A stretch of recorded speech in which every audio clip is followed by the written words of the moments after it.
Retour à un nouvel atelier consacré cette fois à la mise en place d'une politique de rémunération dans une association, et une association avec une identité toute particulière qui est celle de l'OGEC. Un long moment qui sera consacré à cette thématique qui nous apparaissait comme essentielle, importante, à un moment d'ailleurs où le SMIC a été augmenté de 2,2%, où les grilles de rémunération minimale ont été impactées de manière importante par cette augmentation liée aux effets mécaniques de l'inflation. Des sujets qui sont un peu nouveaux pour nous, puisque rarement traités dans l'institution enseignement catholique, où on estime que les grilles de classification sont d'application directe et qu'on oublie parfois que la branche a pour mission de fixer des minima. Donc, on aura l'occasion d'évoquer ces sujets-là. Dans le cadre des négociations, la fusion des 9 conventions collectives, nous avons décidé également de traiter le sujet des rémunérations complémentaires, qu'elles soient l'intéressement ou de l'épargne salariale et de l'épargne retraite. Donc, pour traiter ces sujets un peu complexes, mais centrales, ces questions, nous avons demandé à Gabriel Bardinet, qui est directeur adjoint du cabinet Ecclesia RH, que certains d'entre vous connaissent bien, de revenir sur des éléments essentiels pour mener une réflexion autour de la création d'une politique de rémunération dans les OGEC.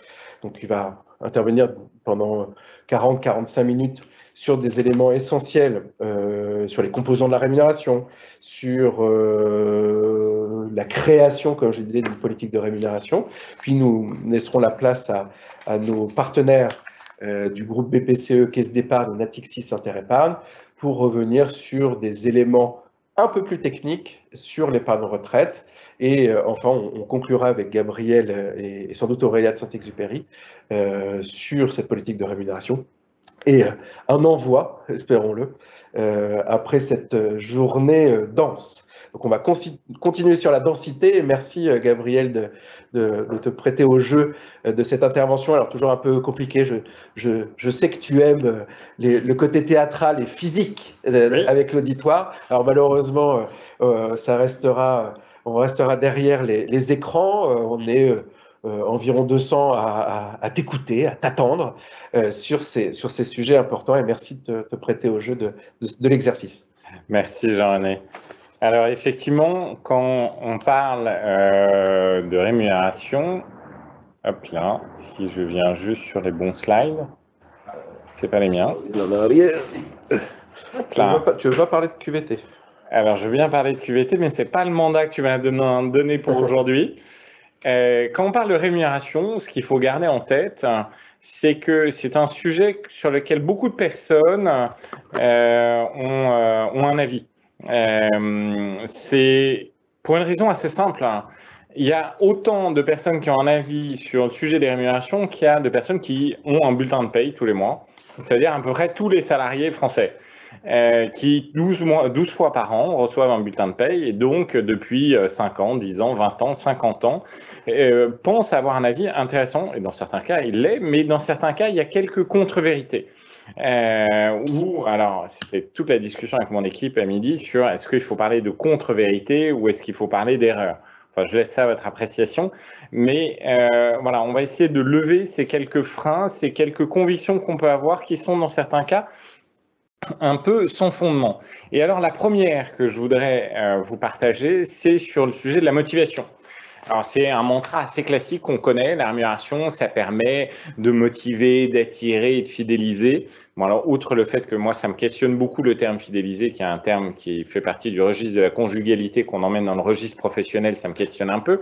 Mais surtout sur le terme de la motivation, beaucoup de recherches en psychosociologie ont montré que la rémunération ne motivait pas. La rémunération n'a jamais motivé et ne motivera jamais pour un certain nombre de raisons qu'on va aborder plutôt en toute fin d'après-midi quand on questionnera sur l'ensemble des leviers d'engagement. Mais la rémunération n'est pas un levier de motivation, mais peut-être un levier de démotivation et on va voir ça et on va essayer de souligner ensemble tous les bons points pour démotiver ses salariés. Donc en fait, en contrepartie, tous les bons points qu'il ne faut pas faire pour finalement alimenter la motivation, ou en tout cas éviter de faire naître une forme de démotivation dans ces équipes.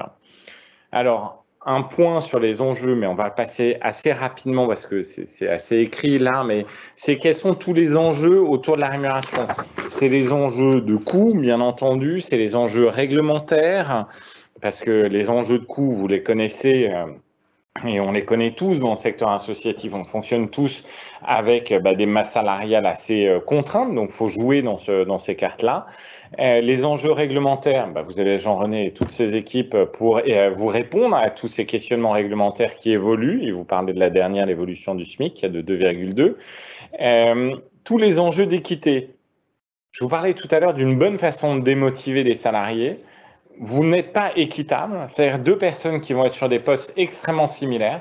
Si on n'est pas sur une équité, et pas une égalité, je parle bien d'une équité de traitement, c'est-à-dire dans une certaine proximité des niveaux de rémunération, mais en fait là, vous allez entraîner une démotivation en profondeur chez le salarié. Et on se souvient bien que l'équité, c'est dans les deux sens. C'est moi par rapport à Jean-René, mais c'est Jean-René par rapport à moi. C'est-à-dire que si on ne peut pas m'augmenter, je vais aller voir si je ne peux pas faire descendre le salaire de Jean-René pour qu'on se retrouve à un même niveau. C'est bien dans les deux sens, la notion de l'équité. Les enjeux d'attractivité, ça veut dire pouvoir effectivement arriver à recruter. Vous êtes nombreux dans les EGEC à nous questionner effectivement sur des recrutements de comptables uniques, de d'intendants, de responsables des services généraux ou d'autres postes, de chargés de communication. Le sujet du salaire revient très rapidement pour poser la question, est-ce qu'on est attractif? Est-ce qu'on peut faire venir?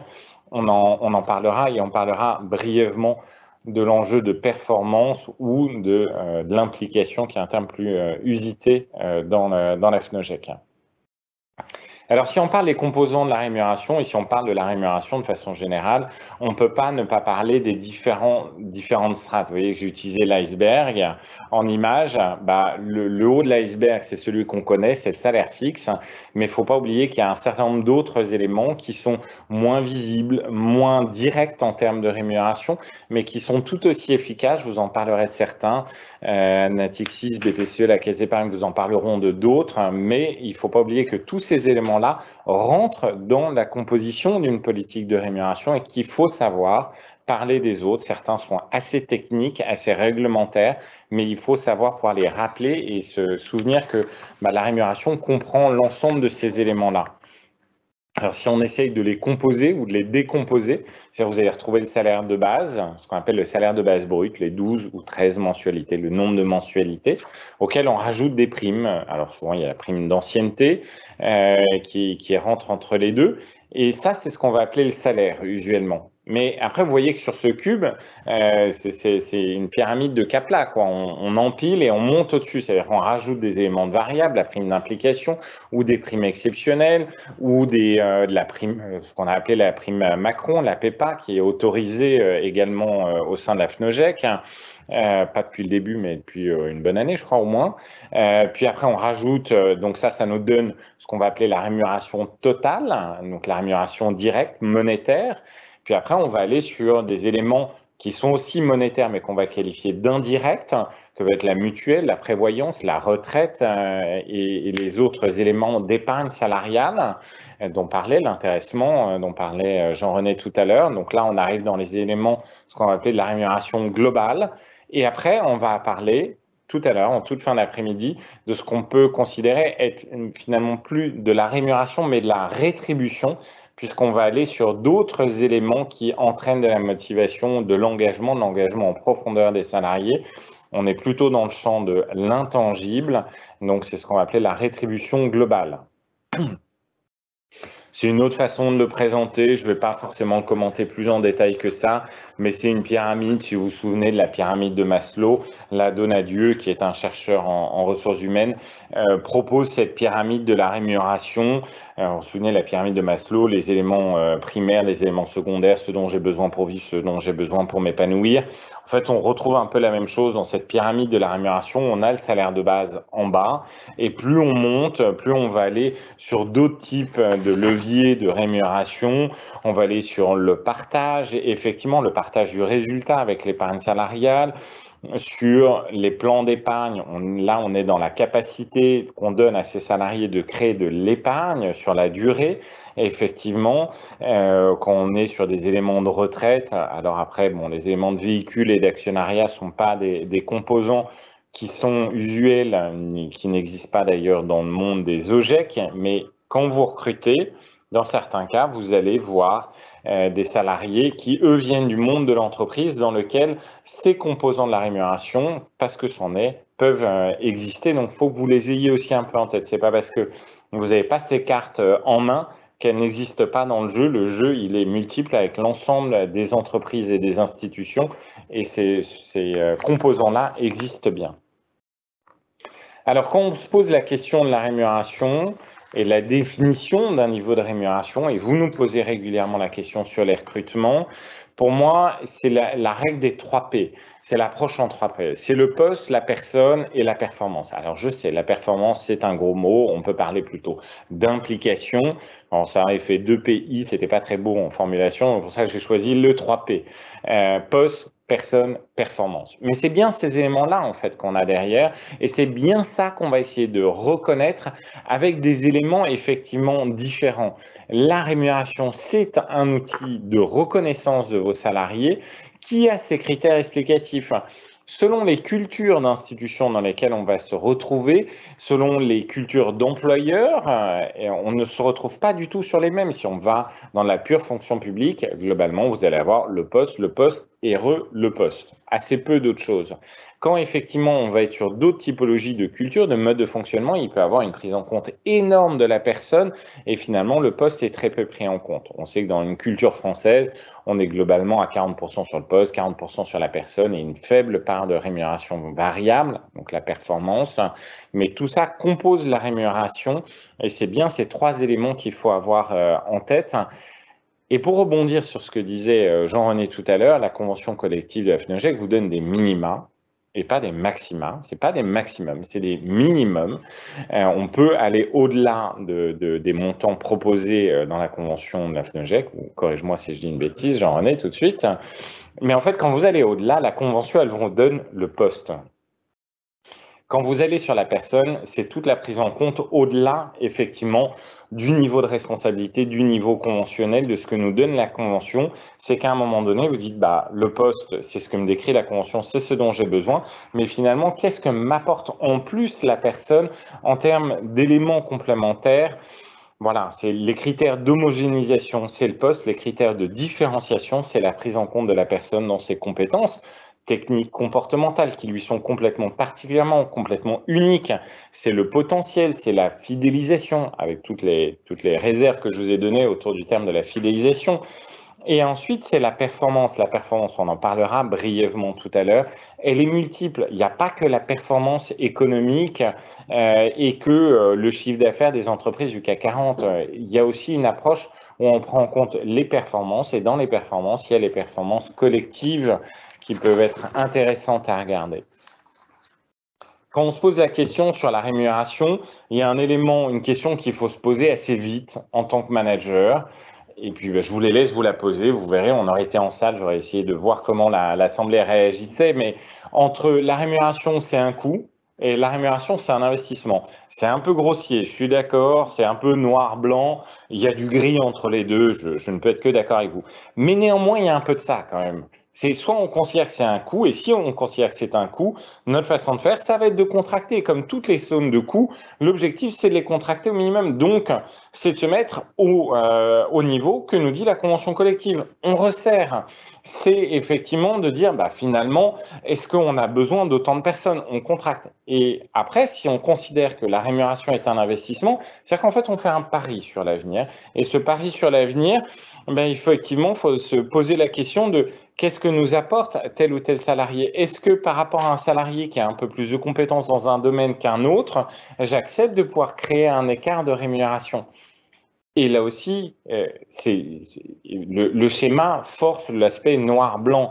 Il y a une zone de gris. Et dans l'histoire d'une institution, dans l'histoire d'un OGEC, on peut passer d'une vision qui est plutôt dans l'investissement à une vision à un moment donné où les coûts se contractent parce que il y a moins d'élèves, parce qu'il y a des coûts de travaux, parce qu'il y a des coûts d'investissement, parce que pour plein de raisons diverses et variées, où on peut changer un peu notre braquet et se mettre dans une démarche de vouloir contracter un peu plus le coût. Ça pose pas de problème. On peut naviguer entre les deux, mais il faut bien se poser la question et entendre finalement ce qu'il y a derrière. Si on est dans une démarche de coût, ben, ça va être de dire qu'est-ce que fait le marché et je m'aligne sur ce que fait le marché et ce que font les autres institutions. Si c'est un investissement, en fait, vous n'allez pas piloter en regardant le rétroviseur. Vous allez regarder en vous disant finalement dans l'équipe comment je peux créer une dynamique collégiale et me servir de la rémunération pour engager et en tout cas ne pas démotiver sur ce sujet-là. Alors c'est tout ça, toute cette intro un peu longue pour arriver sur ces 3 questions nécessaires quand on regarde une politique de rémunération. 3 questions simples. Quand on se pose cette question de par quoi on veut commencer sur une politique de rémunération, c'est de se poser la question du quoi. Qu'est-ce qu'on veut rémunérer? Qu'est-ce qu'on veut reconnaître? Est-ce qu'on veut reconnaître l'engagement, la fidélisation, l'ancienneté, le potentiel, les compétences? Est-ce qu'on veut rémunérer la convention collective et pas aller plus loin? Il n'y a absolument aucune forme de jugement de valeur de ma part là-dessus. Mon seul jugement, c'est de dire soyez à l'aise avec le choix que vous faites.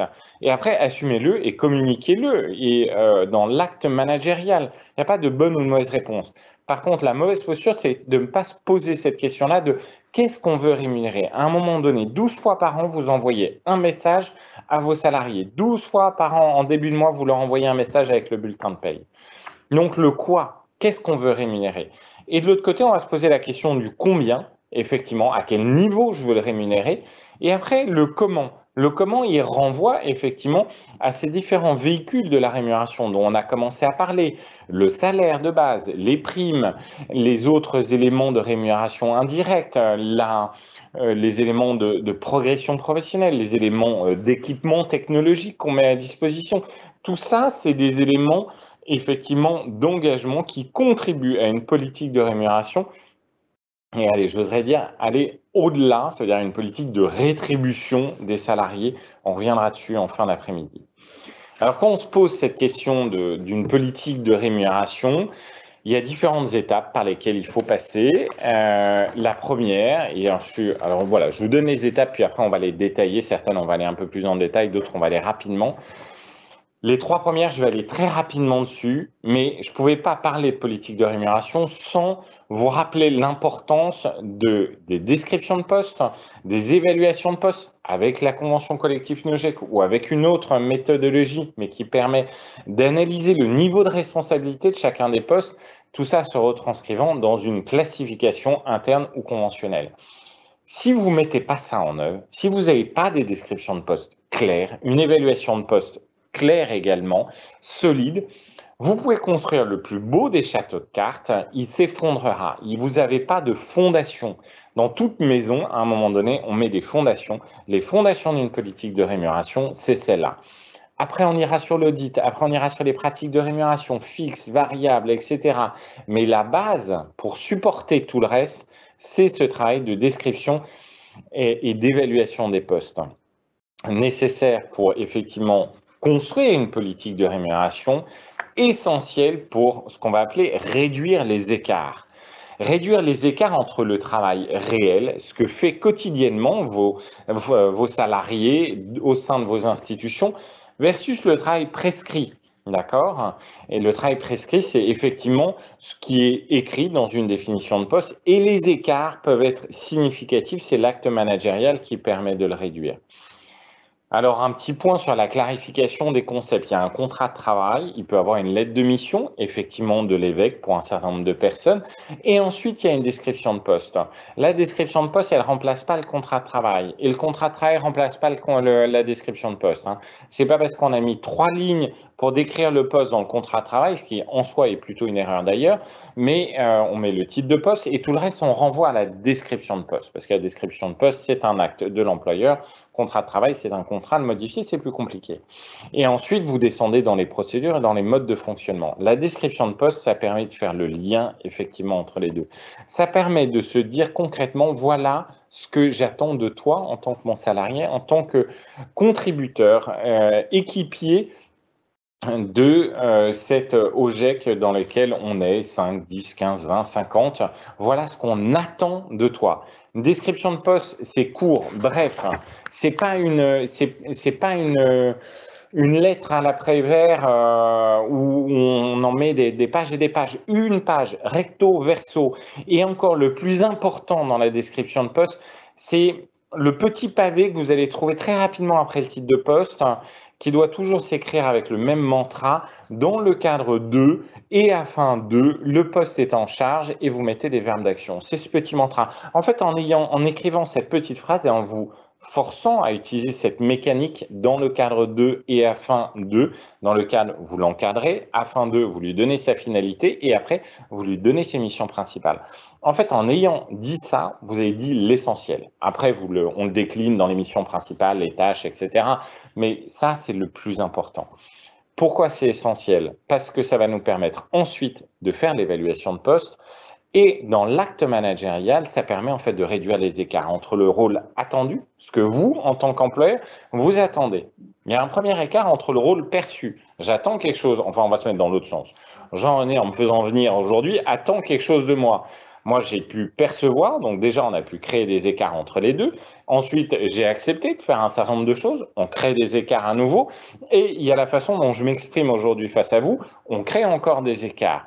Faire une définition de poste et non pas juste se mettre d'accord sur un coin de bureau, ça permet de réduire ces écarts, effectivement, entre le rôle attendu et le rôle accepté. Le management, lui, va réduire les écarts entre le rôle accepté et le rôle tenu, effectivement, de tenir ses salariés dans un style de management qui vous est propre et spécifique. Mais au-delà de cette description de fonction, qu'est-ce que ça nous permet de faire dans le cadre d'une politique de rémunération? Ça nous permet d'arriver à définir un niveau de responsabilité.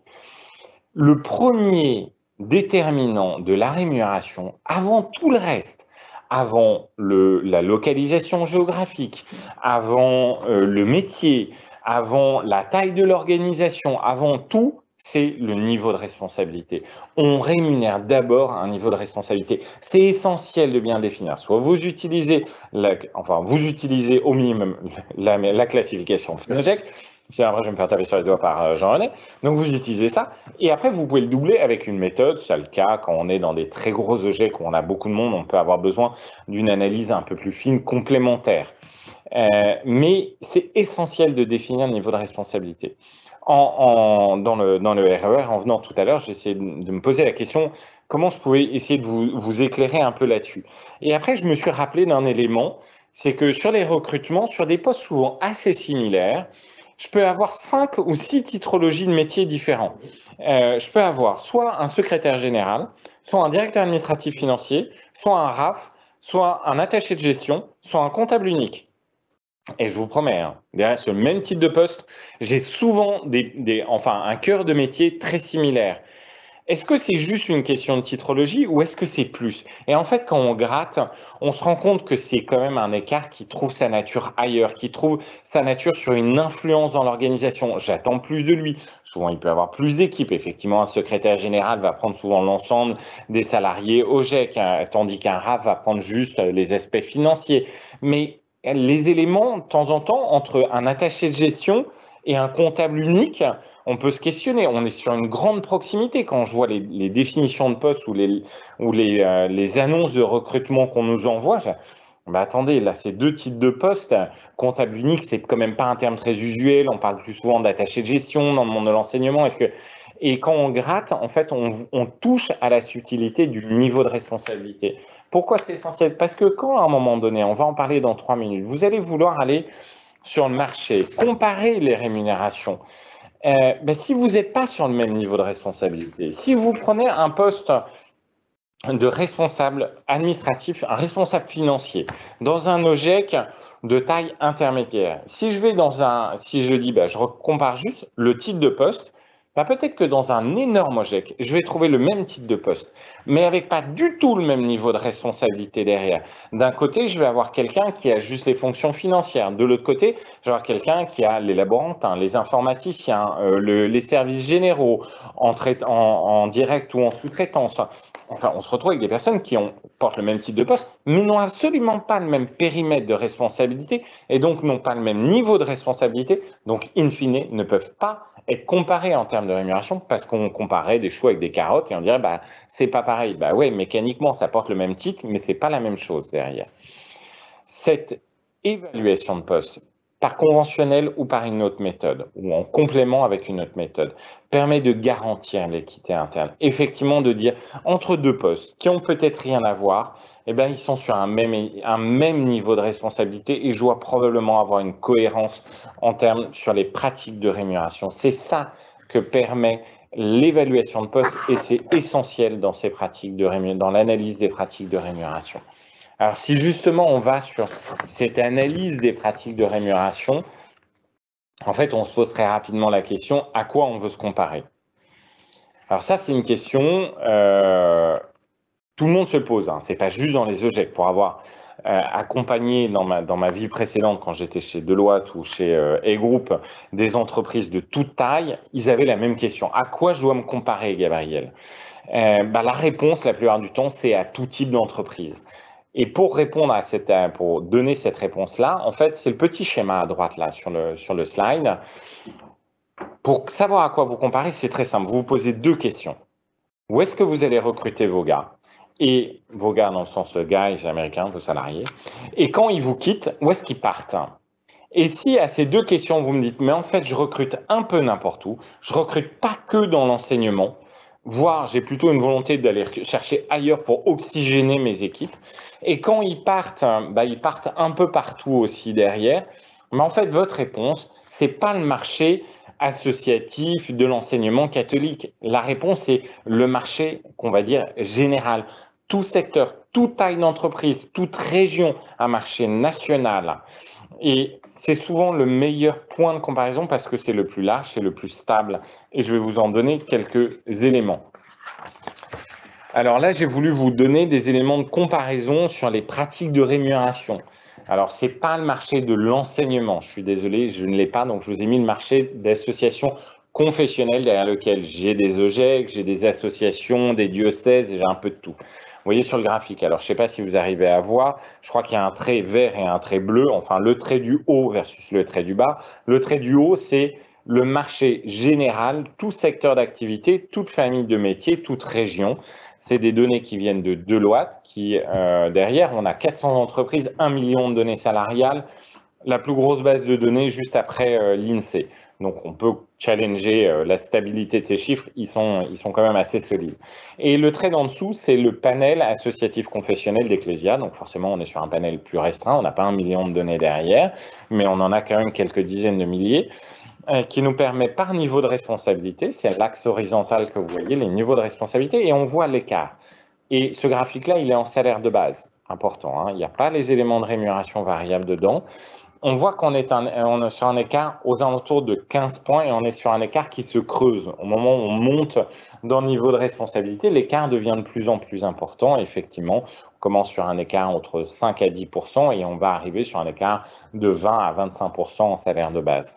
Donc, on voit qu'il y a un écart, mais on voit que les deux courbes se suivent globalement quand même de façon assez marquée sur ce point-là. Donc, l'écart de rémunération, il est significatif, il n'est pas non plus divisé par deux, comme ce qu'on pourrait dire en fait dans le marché associatif, c'est très très bas, etc. Non, oui, c'est plus bas, mais à un moment donné, le marché à 15 points, par exemple, on va retrouver le marché de la grande distribution, on va retrouver le marché du secteur des permanents, du secteur de l'intérim, par exemple. On va retrouver ces types de marchés. Alors oui, au-dessus d'un marché général, on va retrouver de l'énergie, de la banque finance, on va retrouver de la pharma, moins qu'avant, mais moins haut qu'avant, mais encore significatif. Voilà, on trouve une pluralité. Donc, à 15 points, c'est pas non plus extrêmement marqué sur le bas ou à des pourcentages auxquels de temps en temps on entend parler. Toujours un peu dans la même chose dans les perceptions qu'on a sur les écarts de rémunération entre Paris et la région. Alors ça, c'est une grande légende urbaine qui me dit, non mais attends Gabriel, entre Paris et la région, c'est au moins 15 points, 20 points, 25 points. Enfin, c'est la course à l'échalote sur les pourcentages.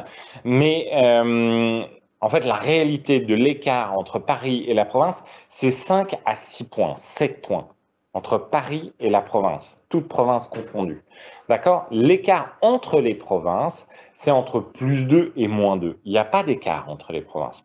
Il peut y avoir des tensions géographiques localisées dans un bandeau globalement de 50 km à la frontière allemande, à la frontière italienne, pas trop à la frontière espagnole, et à la frontière belge et suisse. Quand je parlais d'Italie, la Suisse, effectivement, là, la Suisse, ceux qui sont sur le bandeau de 50 km avec la Suisse, bon courage, parce qu'en fait, là, le marché, il n'existe pas. C'est le marché des Français qui vont travailler en Suisse et qui peuvent revenir tous les jours. Mais c'est des territoires très délimités géographiquement. C'est globalement 50 km, c'est le maximum de quelqu'un peut faire aller-retour tous les jours pour aller travailler de l'autre côté de la frontière. Mais en fait, quand on regarde ça, Paris versus la province, 5 à 6 %. Alors, ça serait un peu rapide de ma part de balayer cette légende urbaine et vous dire ça n'existe pas, écoutez, c'est n'importe quoi. En fait, pour arriver aux 15 points que tout le monde a un peu en tête sur l'écart entre Paris et la province, il faut mélanger deux indicateurs que sont la taille des entreprises, où effectivement on est sur un écart de l'ordre de 5 à 8 points, et Paris et la province. Et là, il faut que j'ai une posture d'affreux parisien qui dirait, mais à Paris, on ne peut travailler que dans des grandes entreprises, et en province, je peux travailler que dans des TPE de bouchers charcutiers. Et à ce moment-là, effectivement, on trouve 15-20 points d'écart. Mais en fait, c'est qu'on a mélangé deux éléments. Je peux travailler en région et travailler dans des très belles organisations, et je peux travailler à Paris dans des toutes petites TPE également. Donc, c'est bien le mix des deux critères qui entraînent l'écart. Mais effectivement, factuellement, j'ai plus de chances quand je suis à Paris de travailler dans une grande entreprise et quand je suis en région de travailler dans une plus petite entreprise. Mais c'est une chance, ce n'est pas une réalité, le marché est plus complexe que ça. Toujours un peu dans ces contre-vérités sur la rémunération, sur la perception de la rémunération, il y a l'écart de rémunération homme-femme. C'est drôle, on a parlé avec mon équipe à midi, j'aurais posé la question, pour vous, c'est quoi l'écart de rémunération homme-femme? Wow, là, ça partait 15%, 20%, 25%. Enfin, c'est les chiffres, en tant que tels, oui, c'est les chiffres que tout le monde connaît, c'est peut-être ceux que vous avez intellectuellement en tête. Alors, ce qu'il faut savoir, c'est que le 29% qu'on entend beaucoup, et à l'époque, alors ça date maintenant un peu, mais Nadej Vallaud-Belkacem nous parlait en permanence de ces 29%. En fait, c'est la moyenne des hommes versus la moyenne des femmes, hein, d'accord. Quand déjà on remonte tout le monde à temps plein, on est plutôt entre 16 et 17%. Oui, mais en fait là, il y a un problème qui n'est pas un sujet salarial, qui est un sujet d'accès au temps de travail à temps plein. Il y a plus de femmes à temps partiel que d'hommes. C'est triste, mais c'est comme ça, mais ce n'est pas un sujet salarial. C'est un sujet organisationnel. Et après, quand on ramène un même niveau de responsabilité, en fait, on arrive à un pourcentage qui est autour de 5%. Parce que effectivement, c'est triste, il y a un écart, il y a plus d'hommes qui sont dans les hauts niveaux de responsabilité et plus de femmes qui sont dans les responsabilités dites intermédiaires.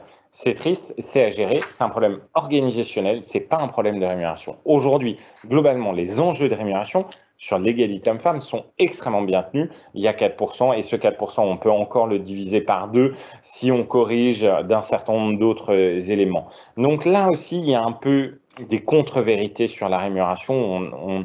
On considère que la rémunération est le grand mal. Or, la rémunération est la conséquence de tout, c'est la cause de rien. L'ensemble des politiques de la société avec un grand S et l'ensemble des politiques des organisations se retranscrivent d'une façon ou d'une autre dans la rémunération, et c'est ça qu'il faut aller regarder de façon plus attentive sans se bloquer sur la rémunération.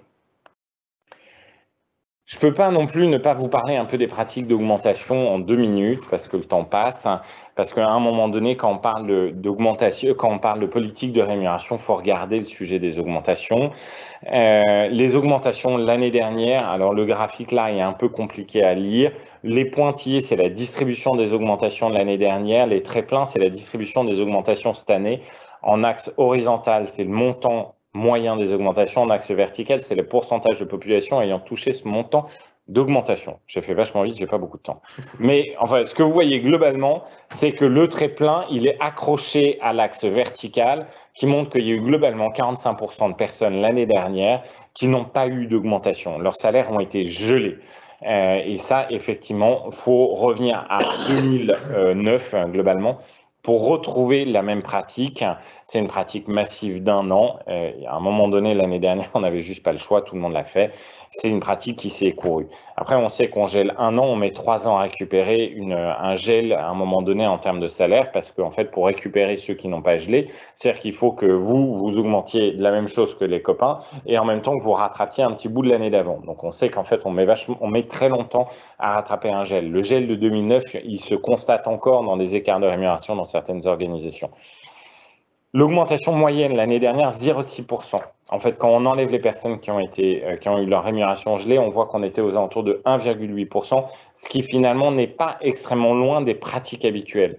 En fait, on a maintenu, pour ceux à qui on a donné des augmentations, on a maintenu globalement les augmentations qu'on donnait, mais par contre, on a gelé massivement les augmentations pour qu'en fait, ce coût qu'on a donné de 1,8, en fait, il nous a coûté factuellement 0,9, puisqu'il nous a coûté 2 fois moins, puisqu'on a augmenté que 50% de notre population. Et la prime PEPA, je le redis, enfin, peut-être que vous en avez parlé dans la matinée, elle est autorisée dans les OGEC. Elle a été compliquée cette année parce que dans toute la complexité de l'année 2020 qu'on a vécue, on a su très tard qu'on allait pouvoir y avoir accès, quand bien même on ne mette pas d'accord d'intéressement, etc. Elle a eu lieu, elle a été donnée à un peu moins de monde, effectivement, que ce qu'elle n'avait été donnée l'année dernière. Surtout, une conséquence d'une précipitation l'année dernière. Les organisations qu'on interroge en ce moment nous disent toutes, si on peut, on le financera l'année prochaine, enfin l'année prochaine, là, dans les 2-3 mois qui arrivent. Ce qui est intéressant d'aller regarder, c'est finalement les pratiques d'augmentation, comment on peut distribuer un peu ces augmentations. Soit effectivement on donne juste une augmentation générale à tout le monde, soit on essaye de la distribuer un peu en fonction de la maîtrise de fonction. La maîtrise de fonction, c'est dire finalement entre, si on se dit Jean-René et moi, on est dans la même organisation, entre lui et moi, on n'a peut-être pas tout à fait la même maîtrise de fonction. Il est bien plus doué que moi, il a peut-être une maîtrise de fonction nettement supérieure. À ce moment-là, ce ne serait pas choquant que il puisse avoir une augmentation qui soit légèrement supérieure à moi.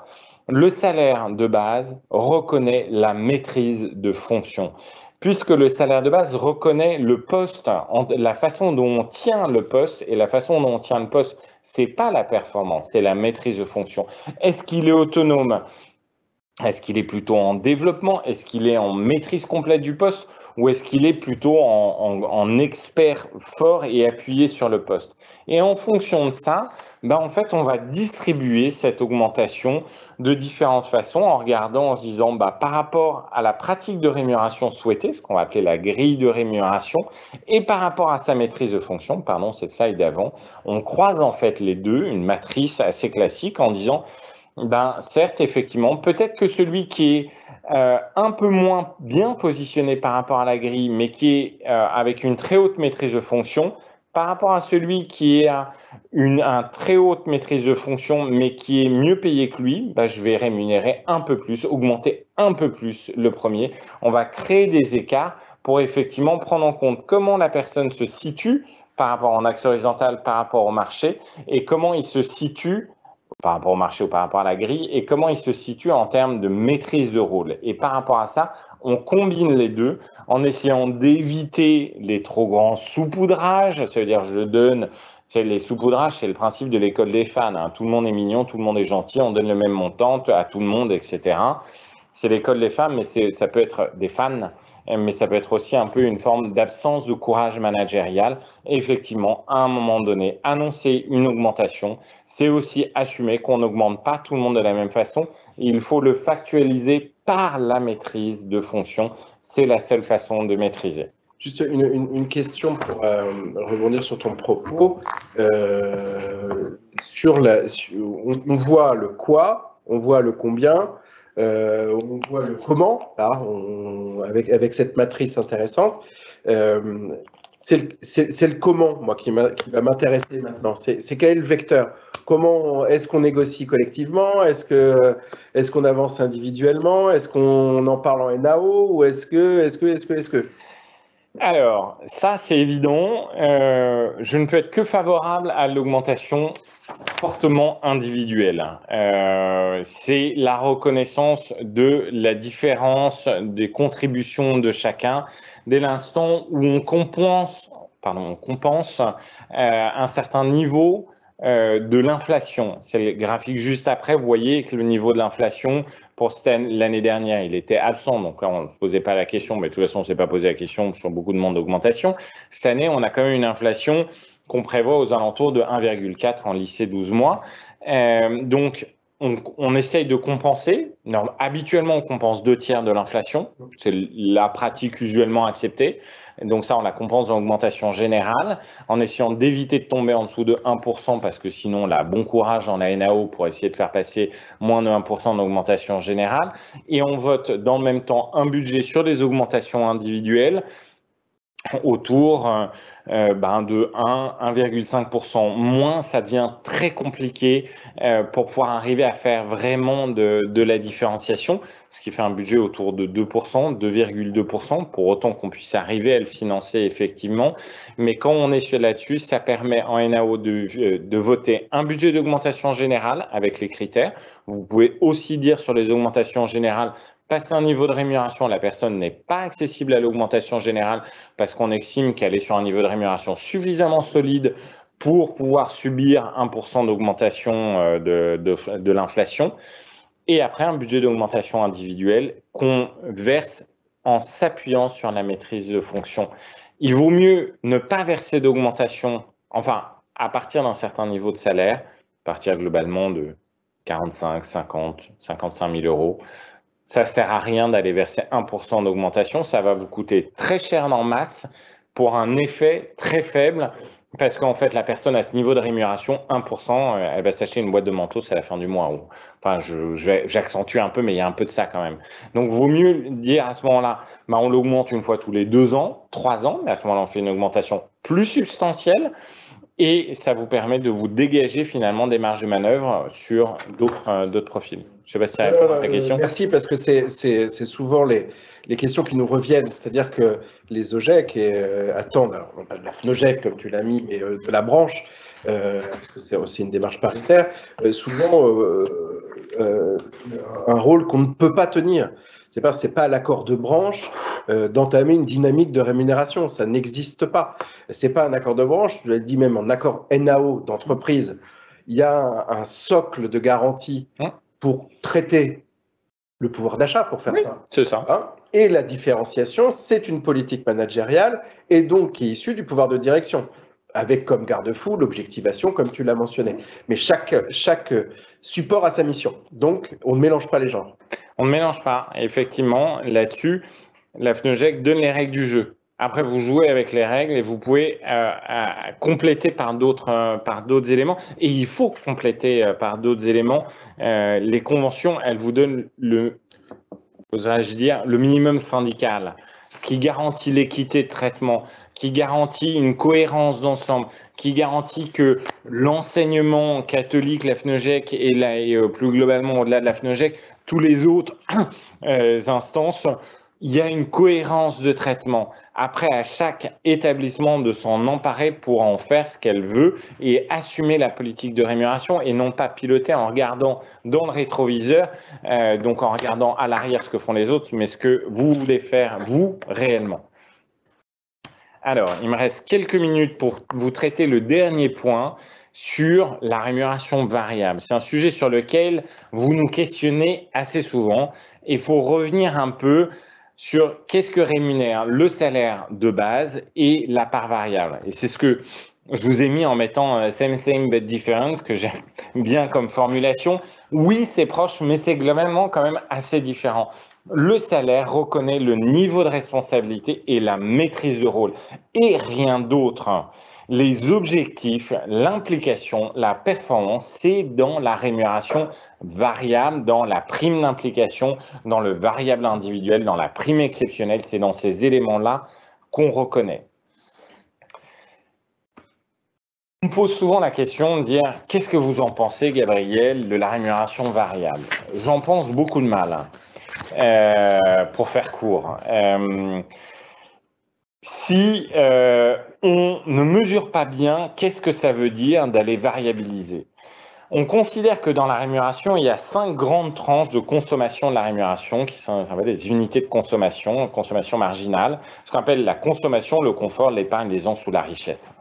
D'accord? Et ce que j'ai essayé de schématiser par là, je vous ai mis en trait orange le salaire de base. Alors c'est un peu fictif. Ce que je vous dis, c'est globalement, sur un non-cadre, son salaire de base va permettre de couvrir ça, ce dont il a besoin pour vivre, et peut-être un petit bout de confort.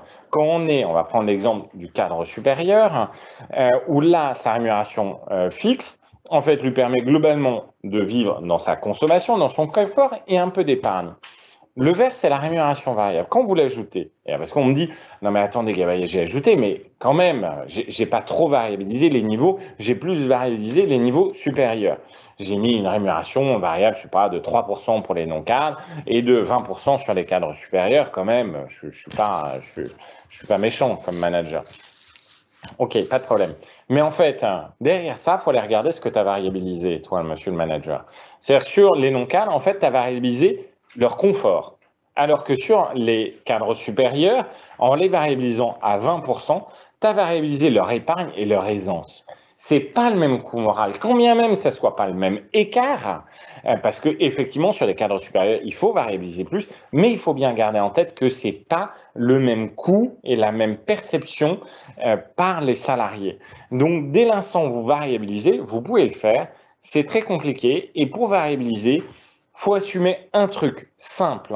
Mais avant de le variabiliser, posez-vous bien la question de savoir si vous êtes prêt à assumer cette posture-là. De dire à un salarié, cette année, tu n'as pas de variable. Voilà, il n'y a pas les moyens, tu n'as pas de prime, je ne peux pas t'en verser une. D'accord? Parce que tu n'es pas performant, parce que tu n'es pas au niveau des objectifs qu'on t'avait donnés, parce que, pour plein de raisons diverses et variées.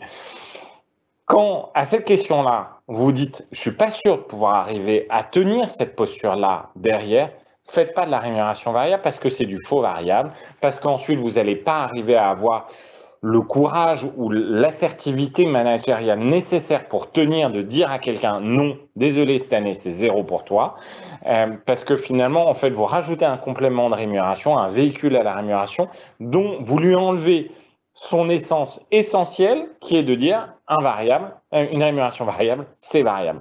Si c'est ça, il faut pouvoir l'assumer. Il faut pouvoir l'assumer et ensuite, effectivement, pouvoir bien évaluer. À la rémunération variable individuelle, je privilégierai toujours, c'est très moche ce que je viens de dire, la rémunération variable sera toujours plus efficace, c'est mieux comme ça, la rémunération variable sera toujours plus efficace sur la rémunération variable collective, où effectivement on se donne des objectifs collectifs d'atteinte et si on les atteint, on verse. Après, on peut effectivement dire la contribution des dirigeants n'est pas tout à fait la même que celle des cadres ou des non-cadres, etc. Ou voire on donne le même montant à tout le monde.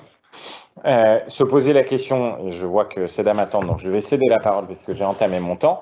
La rémunération variable, c'est se poser la question de la reconnaissance. Il y a une reconnaissance à multiples facettes, c'est ce que je vous disais en introduction tout à l'heure. Il n'y a pas que la reconnaissance de la performance, la reconnaissance des résultats. Je l'ai mis en haut parce que c'est souvent le haut qu'on prend en compte. Mais il y a aussi la reconnaissance des pratiques de travail et la reconnaissance de l'investissement et qui là peuvent être des éléments qu'on reconnaît de façon collective.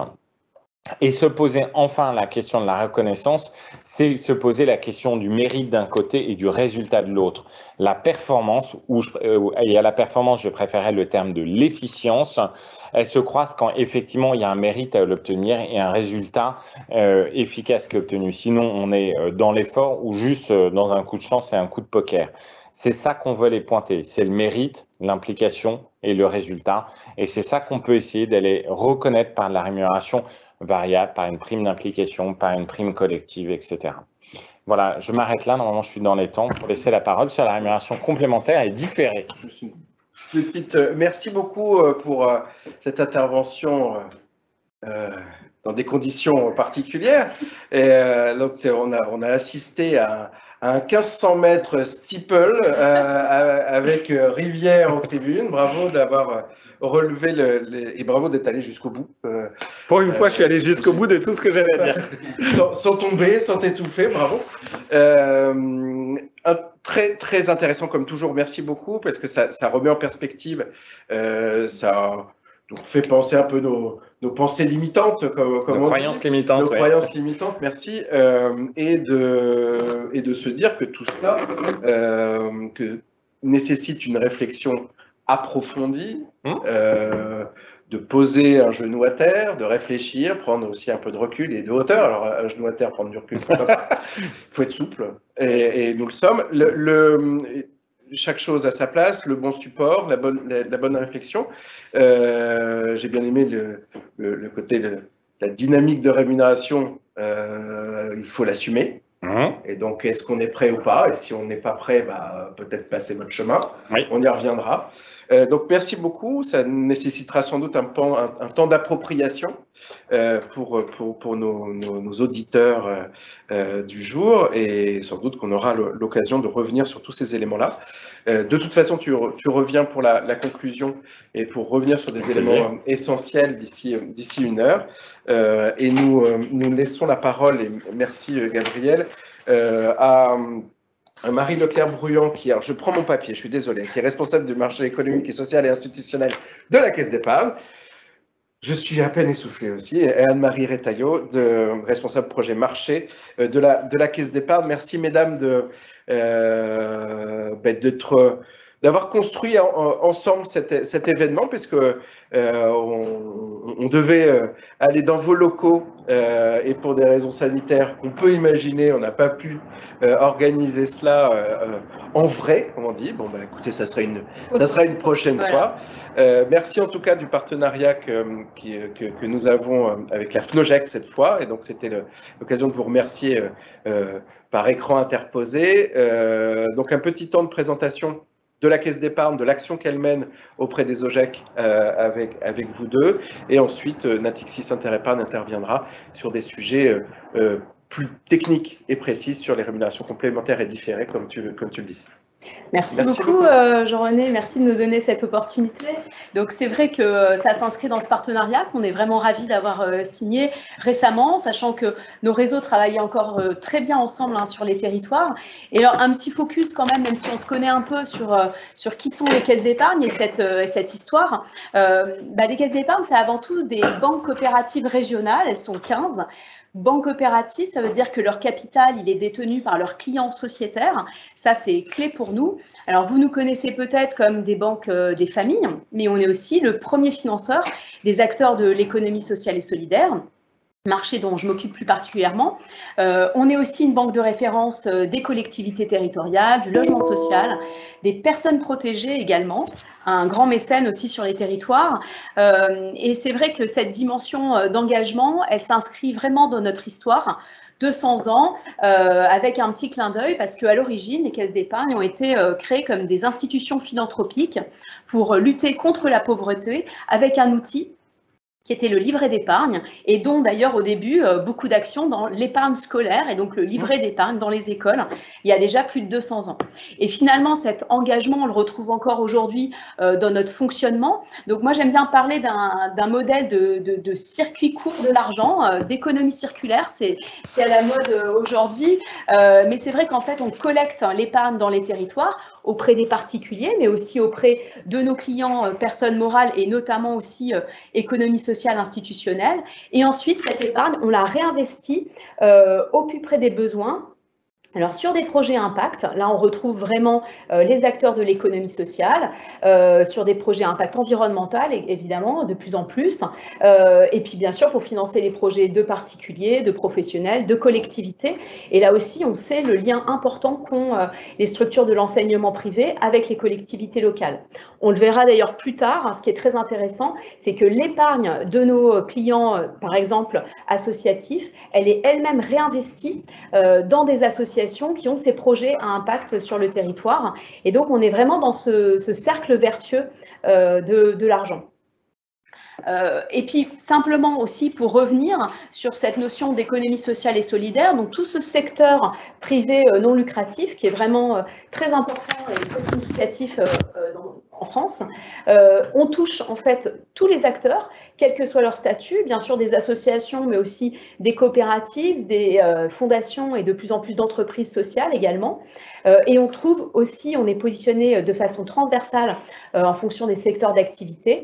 Donc bien sûr, l'enseignement et la formation, mais également tout ce qui relève de l'action sociale et de la solidarité, de l'insertion par l'emploi, de la santé et de plus en plus de l'économie verte.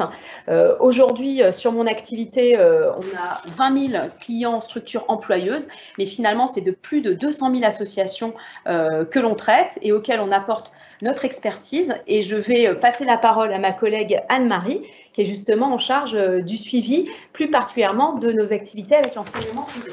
Merci beaucoup, Marie. Donc, on disait tout à l'heure que la Caisse d'épargne est présente dans les territoires et c'est en fait un partenaire historique des OGEC.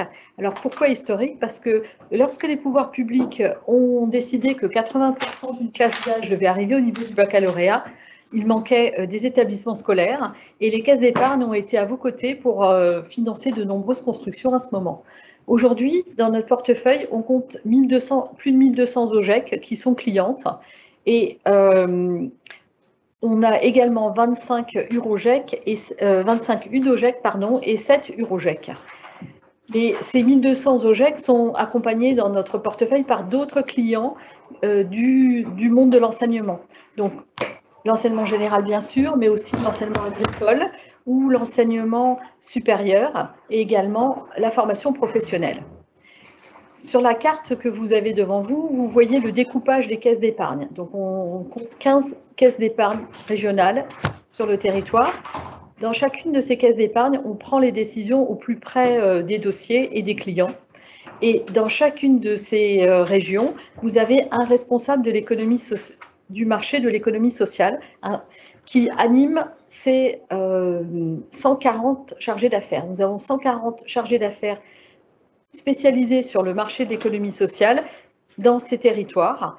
Et vous avez en annexe de ce document les coordonnées du responsable du marché de votre région. Les 140 chargés d'affaires sont au plus près de leurs clients et vous accompagnent pour couvrir l'ensemble de vos besoins. Donc, les caisses d'épargne sont une banque comme les autres. Elles couvrent l'ensemble des besoins, que ce soit du financement, bien sûr, mais aussi le traitement au quotidien, l'encaissement à distance, les placements et également tout ce qui concerne la politique sociale. On peut vous accompagner sur de l'équipement, sur des domaines comme la digitalisation ou du financement de travaux. On a également une approche sur tout ce qui est green, que vous allez retrouver de plus en plus dans vos préoccupations. Et nous allons revenir sur de l'économie sociale avec Natixis Interépargne qui vont vous présenter les solutions d'épargne salariale et retraite. Alors Natixis Interépargne fait partie du groupe BPCE et nos chargés d'affaires s'appuient sur un ensemble de filiales qui sont spécialisées et Natixis Interépargne est spécialisé dans l'épargne salariale et retraite. Voilà. Donc un petit jeu de chaise musicale, je ne sais pas si on me voit, mais c'est pas très grave, vous m'entendez. Merci Thomas. Donc nous accueillons Nadine Hutter, qui est directrice de l'animation commerciale à la BPCE, merci beaucoup. Et Adrien Manicea, qui quant à lui directeur de l'économie sociale et logement social, aussi, alors ce groupe BPCE, mais c'est Natixis Interépargne, pardonnez-moi. Et qui vont nous présenter effectivement des grands principes de l'épargne salariale et de l'épargne retraite. Et puis on a quelques éléments complémentaires liés à des évolutions législatives et réglementaires qu'il convient sans doute de s'approprier. De plus en plus d'OGEC nous posent des questions, vous posent des questions, vous, en tant que promoteur de solutions, et c'est pour cela qu'on s'est rencontrés il y a peu de temps, et ce qui nous a permis de construire cet atelier. Et puis nous, au niveau de la branche, comme je le disais il y a quelques heures maintenant, nous sommes en réflexion dans le cadre d'une négociation qui va s'ouvrir en 2022 sur ces points d'épargne salariale, intéressement épargne salariale et spécifiquement épargne retraite. Donc, merci beaucoup de votre intervention et nous éclairer sur ces sujets très techniques. Merci beaucoup Jean-René. Merci. Donc alors, on va vous présenter en quelques mots Natixis Interépargne. Peut-être que certains d'entre vous connaissent sûrement d'ailleurs, puisque on travaille déjà en collaboration avec certaines OGEC. On vous présentera aussi quelques chiffres clés sur tout ce qui est du domaine de l'épargne salariale et du domaine de l'épargne retraite. En effet, comme Jean-René l'a dit, quelques points d'actualité qui peuvent également là vous intéresser, et Adrien reviendra sur le détail des dispositifs d'épargne salariale et d'épargne retraite, avec un zoom en effet sur tout ce qui est gestion financière pour pouvoir alimenter ces dispositifs. Et puis, on pourra avoir peut-être un petit temps d'échange ou de questions-réponses si c'est nécessaire, pour que vous ressortiez de ce point avec toutes les réponses à vos questions. Donc, comme on le disait, donc Natixis Interépargne est la filiale experte en épargne salariale et retraite d'entreprise du groupe Banque Populaire Caisse d'Épargne, donc BPCE. Ça fait plus de 50 ans qu'on travaille sur le sujet et qu'on est spécialisé sur le sujet. Et aujourd'hui, on est la référence, en effet, en tenue de compte de l'épargne salariale, avec près de 3 millions d'épargnants. C'est pas rien, c'est à peu près 25%. Un peu plus de 25% de part de marché et plus de 83 000 entreprises qui nous font confiance au quotidien pour la gestion et la tenue de compte de leur épargne salariale et retraite. Aujourd'hui, ça représente quoi? Ça représente à peu près 26 milliards d'encours d'actifs sous gestion et on est la référence, même le leader en épargne, en plan d'épargne retraite collectif et leader aussi de la gestion sur l'ISR et la gestion solidaire, qui sont des notions importantes de plus en plus pour nos salariés. Donc, qu'est-ce qui fait la richesse de nos 50 ans d'expérience? C'est simplement qu'on est à l'écoute de nos clients. Vous voyez qu'on a une stratégie d'innovation qui est permanente, mais qui ne se fait jamais sans l'écoute de nos clients, qu'ils soient entreprises ou qu'ils soient salariés, donc bénéficiaires des dispositifs. Et c'est ce qui fait vraiment notre force. Et une plateforme de service qui est dédiée, qui est performante, qui est évolutive. Justement, là aussi, elle évolue d'après l'écoute qu'on fait de nos clients. Et qui s'adapte du coup aux besoins des structures, mais également aux besoins des épargnants. Donc les chiffres clés de l'épargne salariale et retraite, c'est quoi? C'est à peu près 147 milliards d'euros d'encours en 2021. Et c'est en croissance exponentielle d'année en année. C'est 147 milliards d'euros d'encours pour 11 millions de bénéficiaires. Et ces 147 milliards d'euros d'encours sont répartis sur des plans d'épargne, soit des plans d'épargne salariale, soit des plans d'épargne retraite collectif. Il faut savoir aujourd'hui en France qu'à peu près la moitié des salariés sont bénéficiaires de ce type de dispositif. En revanche, on voit un clivage et on va le voir un peu plus en détail tout à l'heure. Seulement 15% des salariés des très petites entreprises sont bénéficiaires de ce type de dispositif. Justement, ici, on voit tout en détail. Alors, ce que je vous propose, c'est de regarder le graphe de droite à gauche.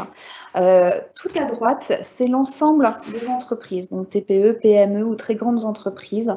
On voit qu'en effet, on est à 50% de bénéficiaires d'au moins un des dispositifs sur l'ensemble des typologies de structures.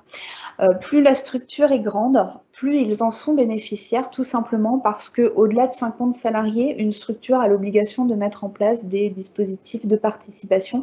Et c'est ce qu'on voit notamment au-delà de 50 salariés. On voit que le graphe en bleu le graphe en violet, pardon. En orange, voilà, en orange, le graphe, la barre orange représente la participation, la mise à disposition d'un outil de participation au sein des entreprises. Et au-delà de 50 salariés, ça croît de manière exponentielle. Généralement, ce qui est mis en place, c'est principalement du PE, du PERCO, mais de plus en plus, on voit l'intéressement qui émerge, tout simplement parce que le gouvernement a mis des mesures favorables à l'intéressement.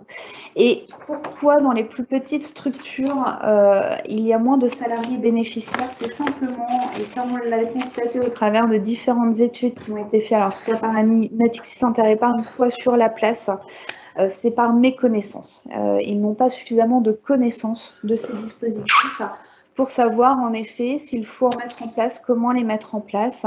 Et nous, chez Natixis Interépargne, on a à cœur justement d'accompagner ces structures pour répondre et les conseiller sur leurs besoins et que ces dispositifs soient vraiment appropriés aux besoins identifiés.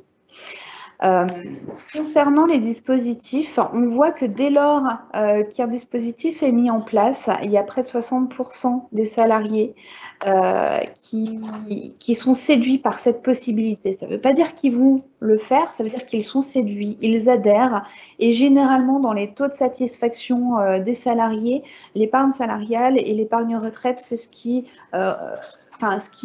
recoupe vraiment le plus fort taux de satisfaction. Concernant les détenteurs d'épargne salariale et retraite, ils sont près de 73% à recommander ce type de dispositif. En revanche, on voit qu'on a un axe d'amélioration globalement sur ce marché et sur ces produits, c'est qu'ils ressentent un besoin d'avoir plus d'informations. Et donc, nous, on s'attelle justement à leur en communiquer encore davantage, que ce soit au travers de leur espace personnel ou au travers justement de l'entreprise, c'est-à-dire que nous, on vient accompagner l'entreprise et on peut communiquer des informations au travers de l'entreprise. On parlait un peu de sujets d'actualité. En effet, on a eu un très gros sujet d'actualité qui a débuté en 2018 et qui là, on est en plein dedans. Alors le premier, c'est que depuis le 1er janvier 2019, le gouvernement a souhaité vraiment rendre l'épargne salariale beaucoup plus attractif et donc a supprimé tout ce qui était forfait social pour les entreprises. Alors, pour les moins de 50 salariés, ils l'ont supprimé pour les structures sur l'abondement et la participation. Et pour toutes les structures de moins de 250 salariés, ils l'ont supprimé sur les dispositifs d'intéressement.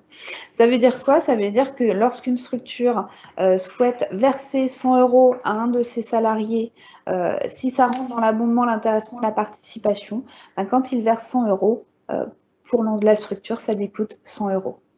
Donc, rien de plus ni moins. Et pour le salarié, ça lui coûte quasiment rien non plus. Donc, c'est plus avantageux. On parlait tout à l'heure de la part variable, on parlait tout à l'heure de la rémunération fixe. C'est vraiment plus avantageux pour la structure. La seconde chose, c'est la loi Pacte. La loi Pacte, on en a entendu beaucoup parler ces 2 dernières années. Là, voilà, on en voit le bout. On voit un petit peu, il y a encore des zones d'ajustement où le gouvernement doit encore affiner certaines choses. L'objectif, qui est a priori un objectif réussi, c'était de pouvoir orienter l'épargne vers le financement des entreprises et favoriser le partage de la valeur. Et pour ça, l'épargne salariale a été impactée sur 3 thématiques.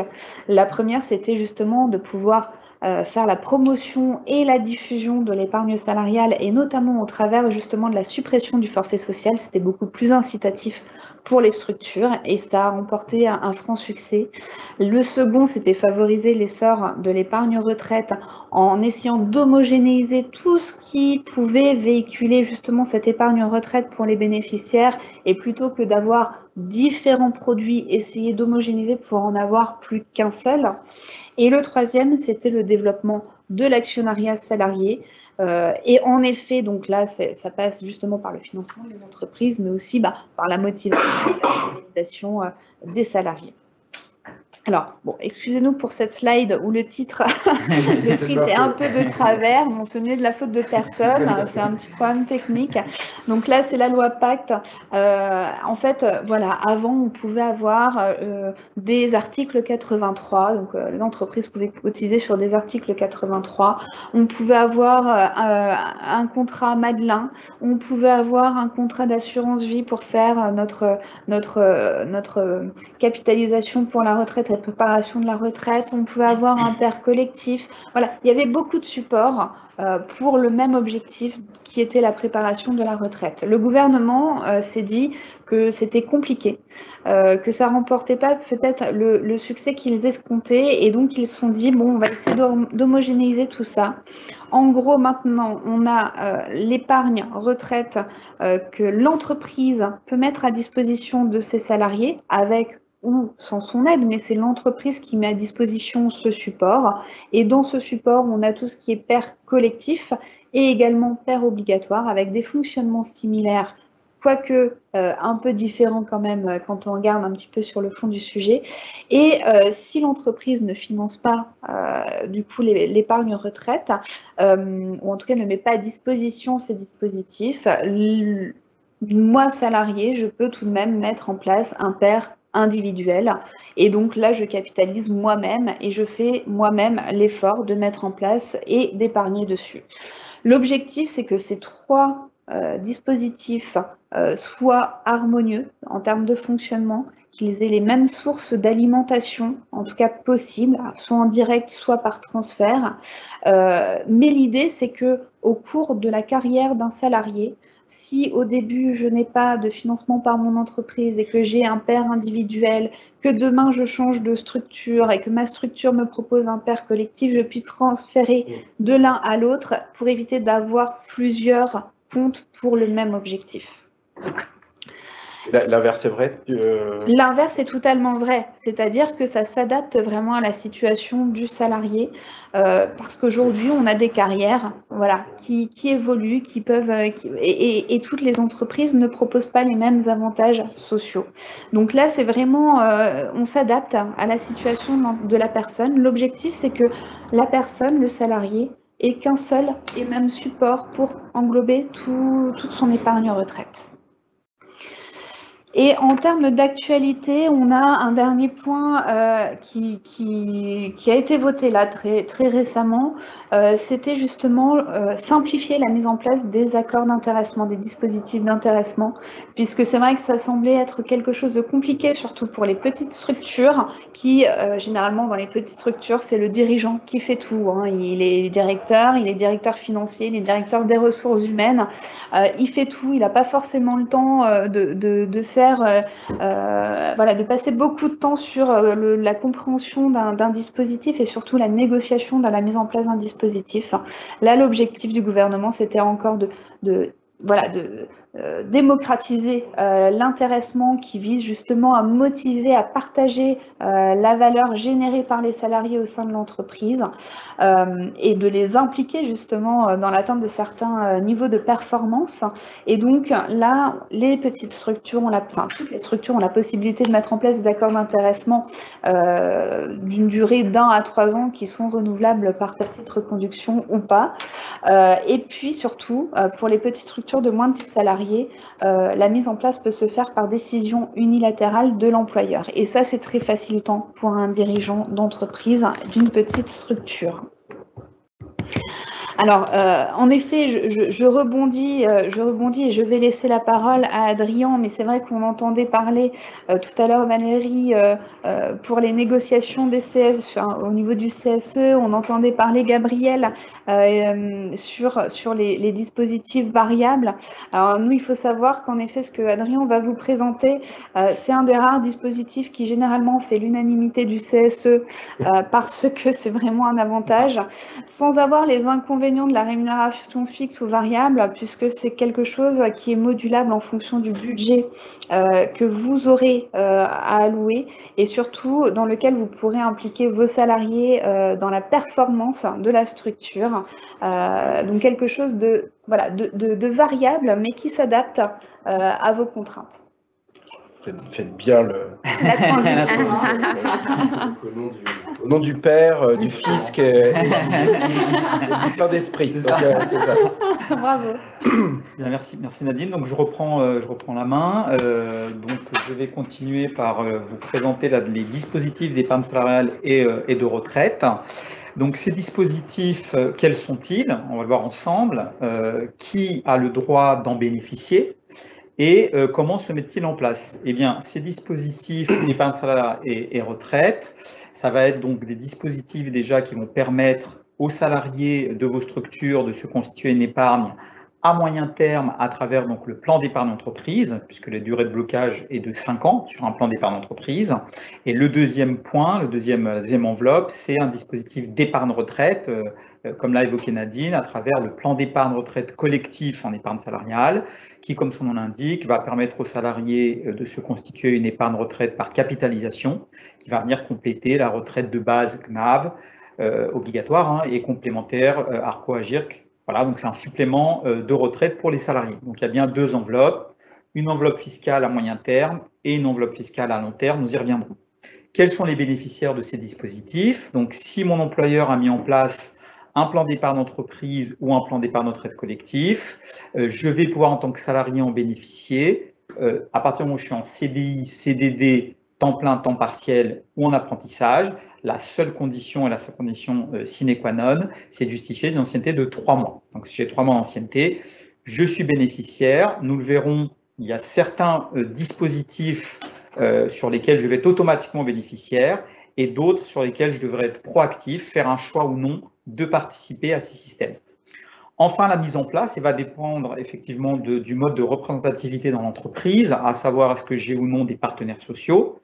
Dans le cas où je vais avoir des partenaires sociaux, donc les règlements plan d'épargne entreprise, plan d'épargne retraite sont négociés soit au sein du comité social et économique, soit avec les délégués syndicaux. En cas d'échec de négociation, ça peut arriver, mais c'est extrêmement rare, ça reste très marginal. Il y a un PV de désaccord et donc je peux le mettre en place. Et si je n'ai pas de partenaires sociaux, alors que je suis obligé d'en avoir compte tenu de la taille en termes d'effectifs, je peux avoir un PV de carence et le mettre en place de manière unilatérale. Et si pour les structures de taille un peu moins importante, je peux faire ratifier ces accords aux 2/3 de mes salariés. Voilà, 2/3 des salariés qui doivent dire qu'ils sont d'accord pour la mise en place de ces dispositifs, qui ne veut pas dire qu'ils souhaitent y participer, mais tout simplement qu'ils sont d'accord pour que ça existe au sein de la structure concernée. Est-ce qu'il y a une priorité dans le support? Est-ce que dès lors qu'on peut négocier, il faut passer par accord? Alors, exactement. Alors, la priorité, c'est que s'il y a des partenaires sociaux, je dois négocier avec mes partenaires sociaux. D'ailleurs, le législateur, au niveau des accords qui existent en ligne, qui sont préétablis, met dans l'ordre le comité social et économique, puis les délégués syndicaux et, in fine, les 2/3 des salariés. Et c'est pour ça qu'on l'a d'accord. Donc le CSE, en fait, c'est avec le CSE qu'on va négocier plus. C'est indifféremment, mais c'est vrai que le législateur incite plutôt à négocier avec le CSE, l'a mis en premier lieu. Voilà, mais on peut indifféremment négocier avec l'une ou l'autre des instances. Je me permets, sur les salariés, oui. Donc CDI, CDD, tout salarié. Tout à fait. Apprentissage, j'imagine aussi contrat de professionnalisation. Exactement. Et salaire en alternance. Donc, ce qui veut dire qu'on est dans des dispositifs collectifs. Pas d'exclusion possible d'une partie de la population. Complètement. Alors, l'ensemble de ces dispositifs d'épargne salariale sont collectifs, tout à fait, que ce soit du PE, PERCOL ou on le verra plus tard de l'intéressement. Donc, ça s'adresse vraiment à l'ensemble des salariés de la structure éligibles à ces dispositifs, donc salariés de droit privé. Voilà. Vous avez ici le schéma des dispositifs tel qu'il se présente au global. Donc, en haut, vous voyez ce qu'on appelle les flux d'alimentation, et ce sont les principaux flux d'alimentation, notamment qui sont mis en place sur le segment qu'on appelle l'économie sociale et solidaire, puisque vous voyez ici, on n'a pas repris la participation aux bénéfices, qui est également un des flux d'alimentation. Donc, vous allez avoir les versements volontaires, c'est-à-dire que chaque salarié, librement, s'il décide d'épargner, il peut effectuer des versements volontaires, que ce soit dans le plan d'épargne entreprise ou dans le plan d'épargne retraite. Vous avez également, et là c'est une nouveauté de la loi Pacte dont a parlé Nadine, les versements volontaires déductibles, et ça c'est exclusivement dans le cadre du plan d'épargne retraite collectif, du plan d'épargne retraite. Vous avez aussi l'intéressement, donc système sur lequel nous allons revenir un peu plus tard dans la présentation, et ce qu'on appelle également les passerelles temps PERCOL. Donc que je dispose ou non dans ma structure d'un compte épargne-temps, je peux à hauteur d'un certain nombre de jours, transformer du temps en argent dans le cadre du plan d'épargne retraite. Alors, l'ensemble de ces flux d'alimentation peuvent venir être abondés par l'employeur, ce qu'on appelle une prime défiscalisée. Et cet abondement de l'employeur, on le verra aussi, je le définis avec deux critères importants, que sont le taux et le plafond, on y reviendra. Donc, ces flux d'alimentation, les salariés qui vont choisir de faire des versements volontaires vont pouvoir avoir un abondement sur ce versement volontaire, qu'il soit déductible ou non déductible. Sur l'intéressement, je peux également verser un abonnement. Et sur les passerelles temps. Alors, les versements volontaires déductibles et les passerelles temps ne sont fléchés que vers le plan d'épargne retraite, alors que tous les autres flux d'alimentation peuvent être versés dans le plan d'épargne entreprise ou le plan d'épargne retraite. S'agissant du plan d'épargne entreprise, je le disais en introduction, ce plan d'épargne entreprise, c'est de l'épargne à moyen terme. Moyen terme, ça veut dire 5 ans sur ces produits. Donc 5 ans, voilà, et au bout de 5 ans, je peux sortir sous forme de capital sans impôt. Et je peux, avant cette échéance de 5 ans, sortir dans les 10 cas de déblocage anticipé qui sont prévus par le législateur, donc retirer l'épargne avant l'échéance des 5 ans, et nous les verrons ensemble également un peu plus tard. Sur le plan d'épargne retraite, comme son nom l'indique, c'est effectivement, comme je vous le disais, la possibilité d'épargner en vue de sa retraite. Donc lorsque je sors en retraite, ça signifie que je liquide mes droits à retraite, je mets en paiement mes caisses de retraite. Je peux cette fois-ci sortir, comme le plan d'épargne entreprise, en capital sans impôt, ou en rente partiellement fiscalisée, c'est de la rente viagère. Et il y a également des cas de déblocage anticipé qui sont cette fois en nombre de 5 et non pas de 10, comme le plan d'épargne entreprise. Alors, on parlait également de la loi Pacte sur les versements volontaires déductibles, et Nadine évoquait le fait que le salarié va pouvoir, que l'épargne retraite du salarié va pouvoir l'accompagner tout le long de sa carrière. Et justement, pour que cette épargne retraite puisse l'accompagner, là aussi, il y a eu un décloisonnement sur les transferts d'épargne retraite. Et aujourd'hui, un salarié qui disposerait d'un plan d'épargne retraite collectif dans une structure, chez son employeur, il pourrait rapatrier, donc réaliser un transfert de son épargne retraite, qu'elle soit détenue à titre individuel ou collectif, qu'il aurait par ailleurs. Voilà, donc là, c'est vraiment une nouveauté très importante de cette loi Pacte qui permet encore une fois que le salarié puisse avoir un meilleur suivi de son épargne retraite tout le long de sa carrière. Juste une précision sanitaire ou de santé publique. Oui. Pour les personnes qui saignent du nez à ce moment-là de la présentation, ça est normal. Ça fait toujours ça la première fois. Donc n'hésitez pas, les symptômes vont disparaître dans quelques instants. En tout cas, on remercie le législateur qui a appelé la loi ASAP, accélération vers la simplification. Parce qu'on voit bien le choc de simplification là.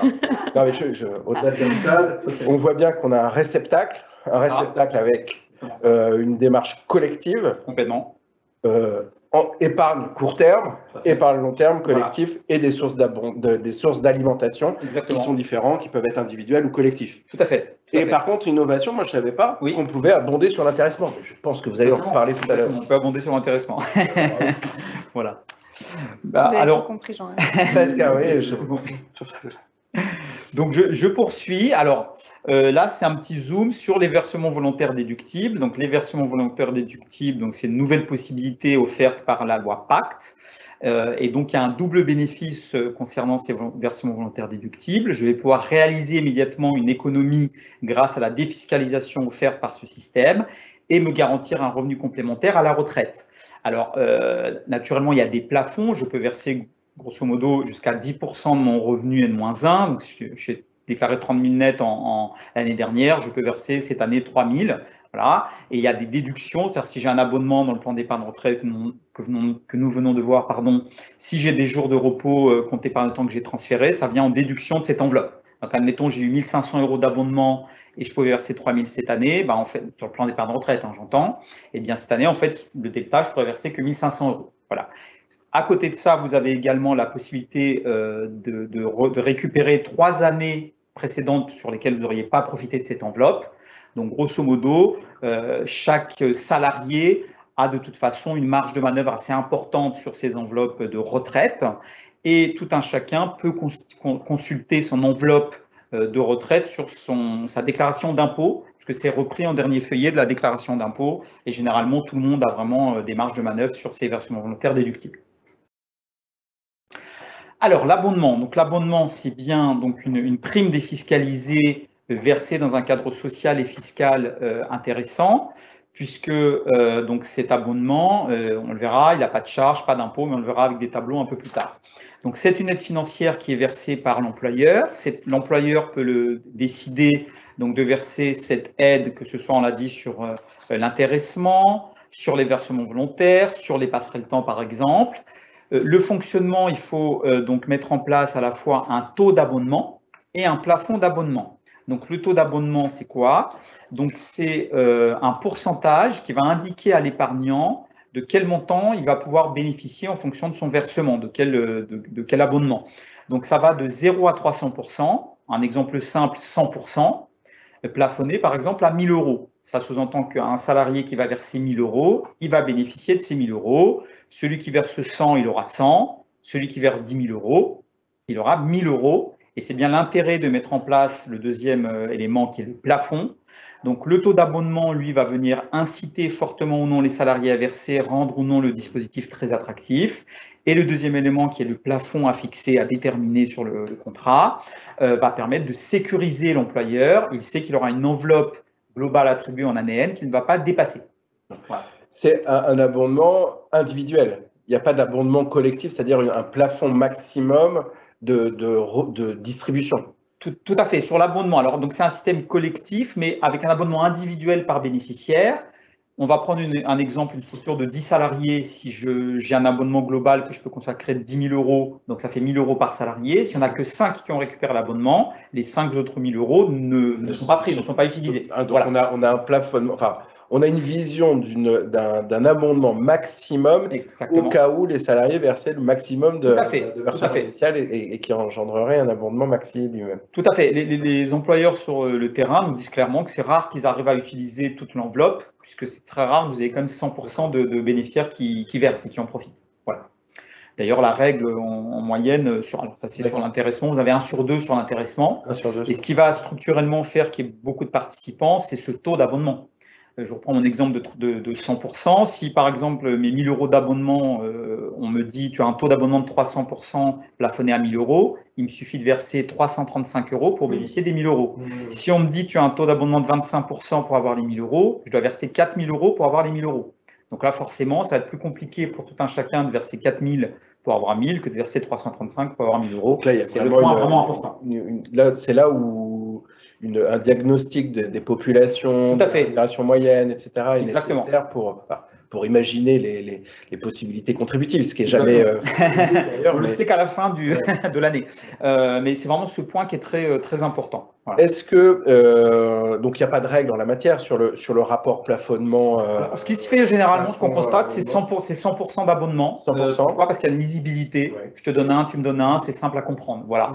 Mais il y a certaines structures qui considèrent que de toute façon, comme l'avantage réside bien dans l'abonnement et pas dans le versement volontaire, qui est un outil pour aller récupérer cet abonnement, ils vont mettre 300% d'abonnement. Voilà. C'est très disparate en fonction des souvent les populations. Après, tout dépend ce qu'on veut faire, parce que là aussi, l'abondement, c'est vraiment le levier qui va permettre de favoriser telle ou telle population. Et typiquement, on peut distinguer l'abondement sur le PE, le plan d'épargne entreprise, de l'abondement sur le PERCOL. Généralement, comme c'est bloqué sur le plan d'épargne retraite, c'est plutôt, enfin, les personnes qui ont des faibles revenus vont avoir du mal à aller vers ce type de dispositif si l'abondement n'est pas important. Donc, généralement, en effet, d'expérience qu'on constate, c'est qu'ils mettent un abondement peut-être à 100% sur le plan d'épargne entreprise, donc bloqué à 5 ans, pour permettre aux salariés qui ont des rémunérations un peu plus faibles de pouvoir se constituer une épargne avec l'aide de l'entreprise. Et pour favoriser peut-être ceux qui ont des plus hauts salaires, mettre un abondement un peu moindre ou plus sur le plan d'épargne retraite qui est bloqué un peu plus longtemps, mais que seuls les salariés avec une plus forte capacité d'épargne peuvent utiliser. Donc oui, ça nécessite un diagnostic, mais on a l'habitude en fonction des besoins. C'est important, l'accompagnement, c'est là où on voit que… Tout à fait. Et est-ce qu'il y a des modifications, j'arrête la question, est-ce qu'il y a des modifications en cours de vie, alors je ne sais pas, du dispositif, je ne sais pas comment vous l'appelez. Complètement, le dispositif, oui. Donc ce dispositif, est-ce que d'expérience, vous voyez des différences au bout de 2 ans, 3 ans, 4 ans, 5 ans sur cette politique d'abondement ou de plafonnement? Alors, ce qu'on disait effectivement, c'est une très bonne question. Ce qu'on disait en introduction, c'est que c'est effectivement la rémunération collective et variable aussi. Donc, d'une part, l'abonnement peut être modifié à la hausse, à la baisse ou peut être suspendu. Donc, alors nous, effectivement, on voit plutôt des abonnements qui sont mis plutôt à la hausse et pas la deuxième année, pas la troisième année, plutôt à moyen terme sur 4-5 ans. On peut aussi modifier, ce qu'indiquait Nadine, les abonnements PE, PERCOL. Il y a de plus en plus de structures, on le constate aujourd'hui, qui vont plus miser sur le PERCOL finalement que le plan d'épargne d'entreprise parce qu'elles souhaitent accompagner, c'est vraiment un accompagnement social des salariés en vue de la construction d'une retraite pour pas créer entre guillemets des retraités pauvres. Et ensuite, on peut aussi modifier, mais ça fera l'objet du point 5, l'offre de gestion financière. Puisque pour l'instant, on parle de rémunération différée, l'abonnement, l'intéressement, etc. Mais in fine, il faudra faire un choix pour que ceux qui choisissent de placer leur argent sur la gestion financière, c'est-à-dire des fonds communs de placement d'entreprise, des placements financiers. Donc tout à fait, tout ça c'est modulable, il y a une souplesse qui est offerte et on peut faire évoluer les systèmes. Le choix sur le long terme, exactement, sur le moyen terme. Le système évolutif. C'est très intéressant aussi justement cette capacité de pouvoir s'adapter parce qu'en fonction du budget, c'est peut-être pas le même d'une année sur l'autre et au moins on a cette souplesse de pouvoir s'adapter au budget à allouer à ce dispositif. Et on parle d'éléments variables parce qu'il n'y a pas de garantie, c'est pas pérenne dans la durée. Alors il y a des structures qui vont avoir le même abonnement pendant 10, 15, 20 ans. Il y en a d'autres qui vont avoir un abonnement très fort pendant 2-3 ans, le diminuer un peu, le suspendre et reprendre. Voilà, ça s'adapte à l'activité de la structure à un instant T. C'est extrêmement intéressant. Alors on vous a repris ici les plafonds. C'est-à-dire que les plafonds sont extrêmement généreux. Au global, on peut donner 9 872 € par an par salarié. Dans la vraie vie, la réalité, les dernières données INSEE, c'est pour ça qu'on communique sur 1 000 €, l'abonnement moyen est autour de 1 100, 1 200 €. Ouais. Voilà, donc on est loin, on est quasiment 10 fois moins que ce qui a marqué ici. Dans des structures que vous avez présentées, de taille assez élevée, etc. Peut-être, non, pas... Oui, alors oui.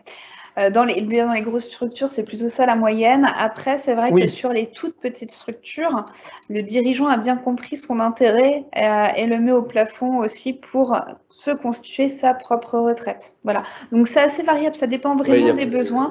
Et il y a d'autres structures, petites soient-elles, a besoin à des problématiques de recrutement. On en entend parler beaucoup en ce moment.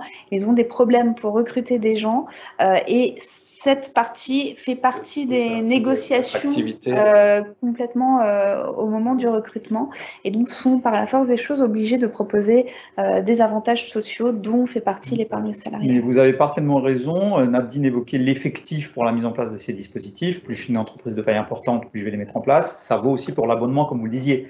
Quand on donne les données INSEE 1100, 1200 €, ça vaut pour toutes les entreprises. On prend là du CAC 40 et la TPE avec 1 ou 2 salariés. Voilà. Donc c'est extrêmement disparate. Il y a des abonnements qui peuvent être de 5 000 €, de 250 €. Donc c'est vraiment du cas par cas. Voilà. Ce qu'on avait évoqué en préparation de la réunion, moi j'avais une expérience sur des PEI et des PERCOI dans la branche dans laquelle je travaillais auparavant, donc il y a très longtemps maintenant, mais du commerce alimentaire. Et effectivement, Nadine, c'était exactement ça le profil travailleur non salarié, puisque la loi Fabius avait ouvert au bénéfice des travailleurs non salariés, et du conjoint. Donc le conjoint non salarié bénéficiait de l'abondement. Donc quand on voit ces montants-là pour un commerçant, on comprend vite en défiscalisation et en exonération de charges sociales l'intérêt. Oui. Et c'est très peu. Et les abondements étaient effectivement peu à la baisse. Mais aujourd'hui, ce que nous disent un certain nombre de clients, c'est finalement l'intérêt d'avoir ces dispositifs. C'est pas forcément la taille de l'abondement, etc. Mais comme on l'évoquait, il y a des gros enjeux de recrutement et de fidélisation. Et finalement, là, tous les clients que j'ai eu récemment qui m'ont parlé de ça m'ont toujours dit que dans les entretiens de recrutement, s'ils ont ce genre de dispositif, c'est un vrai plus qu'ils mettent en avant. Oui, c'est un lien avec ce que disait Gabriel tout à l'heure sur l'attractivité. Alors, on poursuit donc sur l'intéressement. Donc, l'intéressement fait partie de ces solutions, parce qu'on l'a peu dit, mais c'est vrai que c'est des solutions de motivation, de fidélisation et de valorisation également des salariés. Ça renforce l'attractivité, effectivement, des employeurs qui souhaitent recruter. C'est un système qui est collectif, qui est aléatoire. Donc, effectivement, on ne doit pas savoir forcément, en mettant en place un accord d'intéressement, ce que ça va donner exactement. Et effectivement, il y a des objectifs à mettre en place par rapport à une formule de calcul. Nous verrons quelques exemples par la suite. Et si ces objectifs sont atteints, l'intéressement se déclenche. S'ils ne sont pas atteints, ils ne se déclenchent pas. Donc, chaque employeur va pouvoir définir librement les modalités de calcul de cette prime, donc justement les objectifs, ce qu'on appelle les critères de déclenchement de cette prime d'intéressement. Et la différence majeure aussi pour l'épargnant pour le salarié par rapport à l'abondement, c'est que l'abondement est obligatoirement bloqué dans le plan d'épargne d'entreprise ou le plan d'épargne retraite, ce qui n'est pas le cas de l'intéressement. L'intéressement, le salarié bénéficiaire est invité chaque année à exprimer son choix, à exprimer un choix entre versement de tout ou partie sur le plan d'épargne d'entreprise et ou le plan d'épargne retraite collectif, ou sur le fait de toucher tout de suite cette prime, donc il va être viré sur sa fiche de paie, sur son compte bancaire, pardon. Et la différence, naturellement, c'est que s'il la touche immédiatement, il va être soumis à impôt sur le revenu. S'il la bloque, il ne sera pas soumis à impôt sur le revenu. Et la mise en place, c'est peu ou prou la même que pour les plans d'épargne d'entreprise, principalement signature au sein du CSE, avec des délégués syndicaux, ou aux 2/3 des salariés. Et il y a également des plafonds légaux, mais là, c'est encore plus élevé que l'abondement. C'est 75% du plafond annuel de la sécurité sociale. Donc pour 2021, j'ose à peine vous donner le montant, voilà, donc je ne le donne pas. Et 20%, globalement, l'intéressement global, 20% de la masse salariale.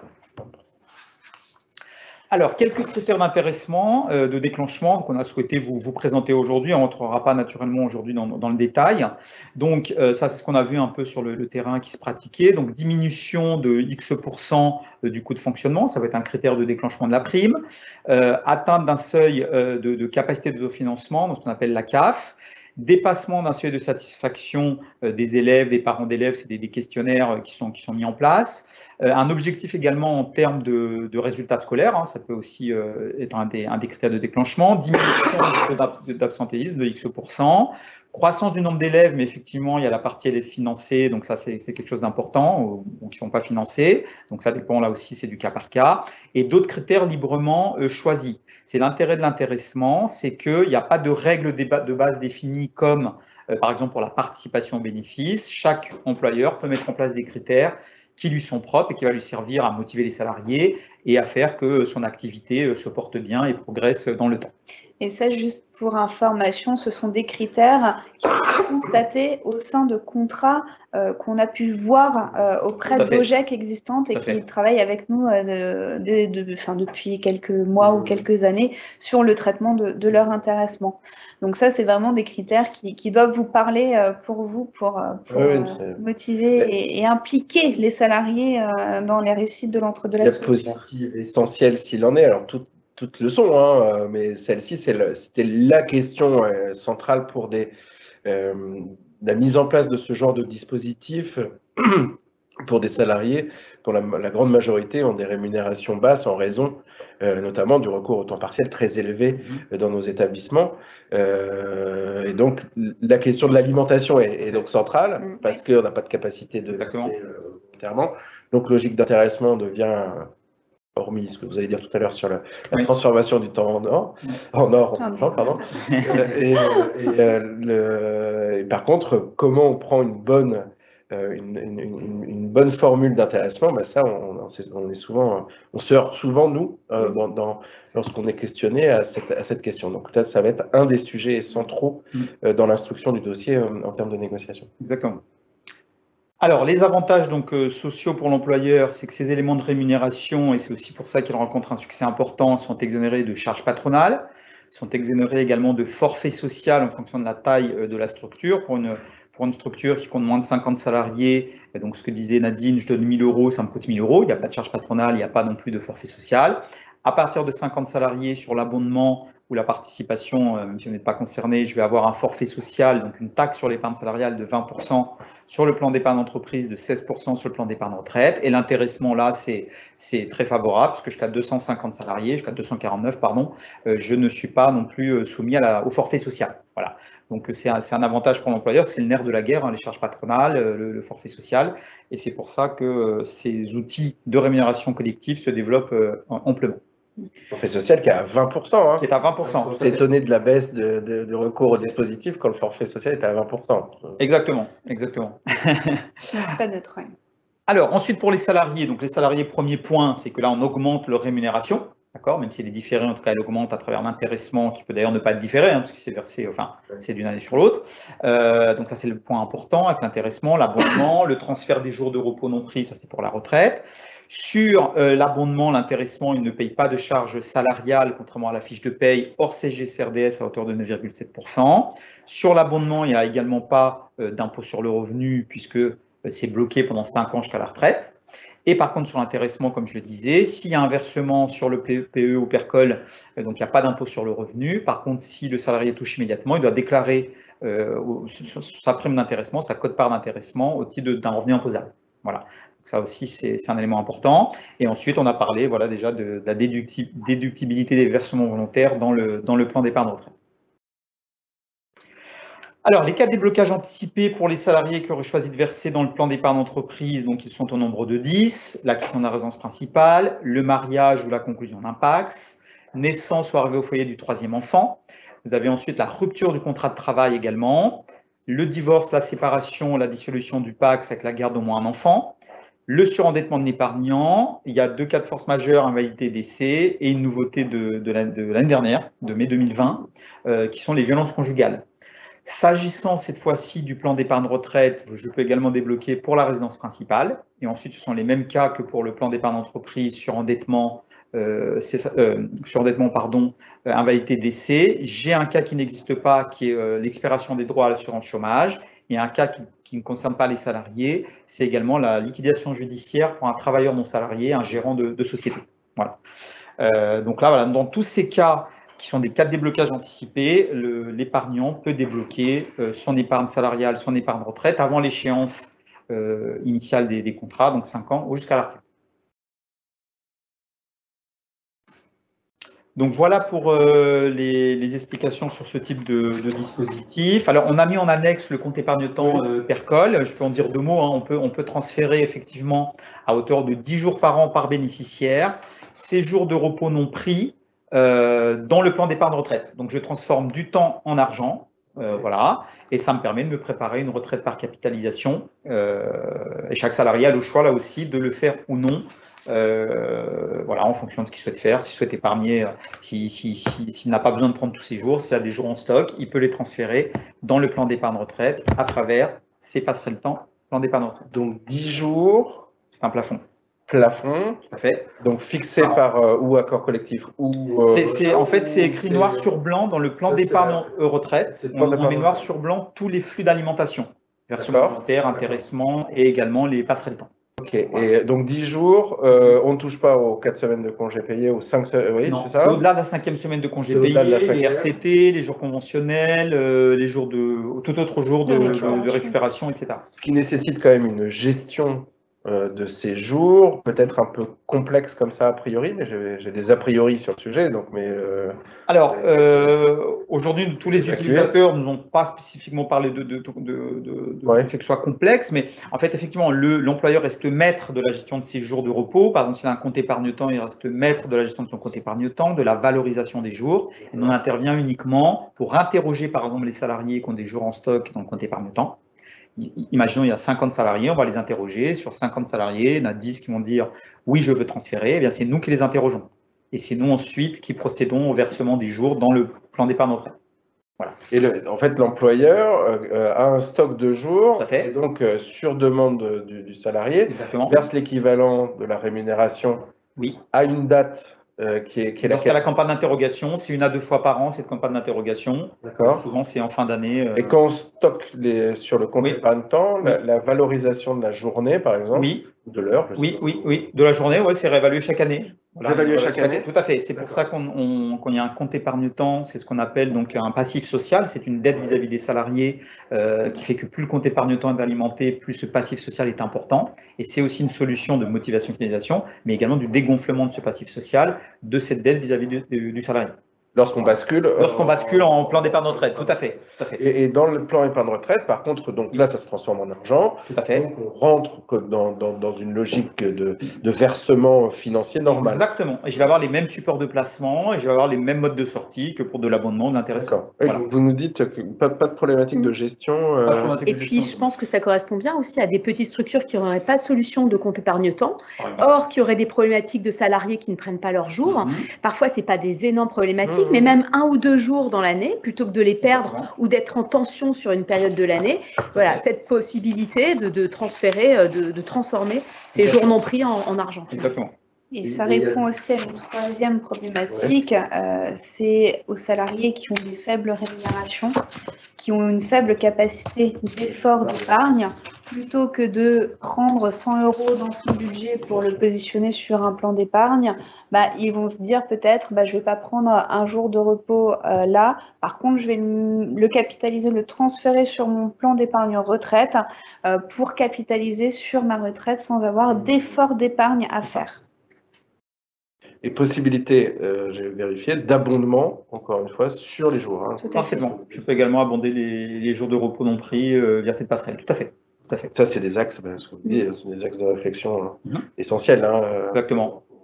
Pour un éventuel accord d'entreprise et éventuellement des solutions de branche, mais ça, on n'en est pas encore là. Vous parlez de gestion financière, il y avait... Exactement. Exactement. Donc la partie 5, c'est la gestion financière. Ça va être relativement rapide maintenant. Donc cette gestion financière, quelques notions.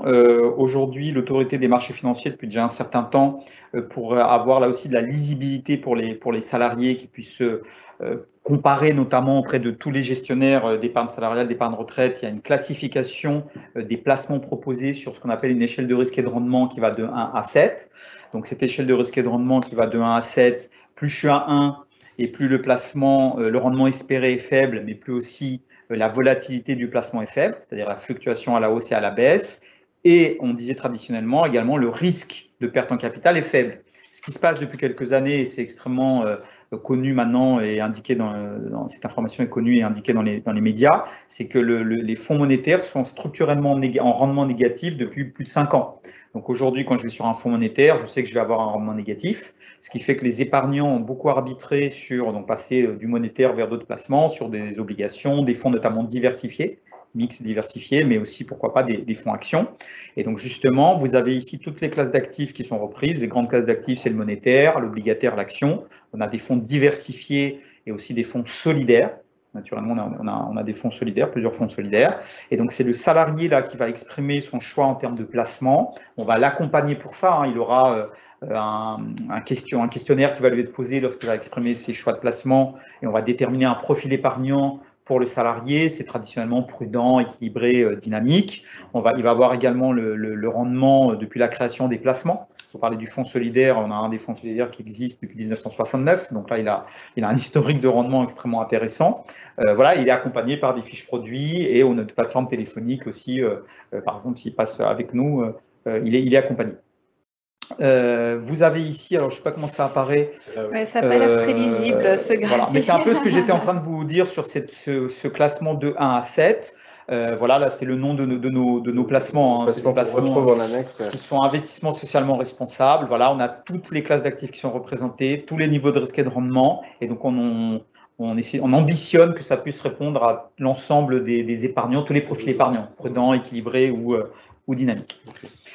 Enfin, et j'en finirai par là, nos placements sont labellisés par le comité intersyndical de l'épargne salariale qui regroupe 4 grandes confédérations syndicales, donc sur tout ce qui est investissement socialement responsable, par Finansol sur le solidaire, et on a également le label relance du gouvernement sur un de nos placements qui s'appelle le fonds Impact Action Emploi Solidaire. Donc on a vraiment tous les labels qui conviennent et qui sont aujourd'hui plébiscités par les épargnants.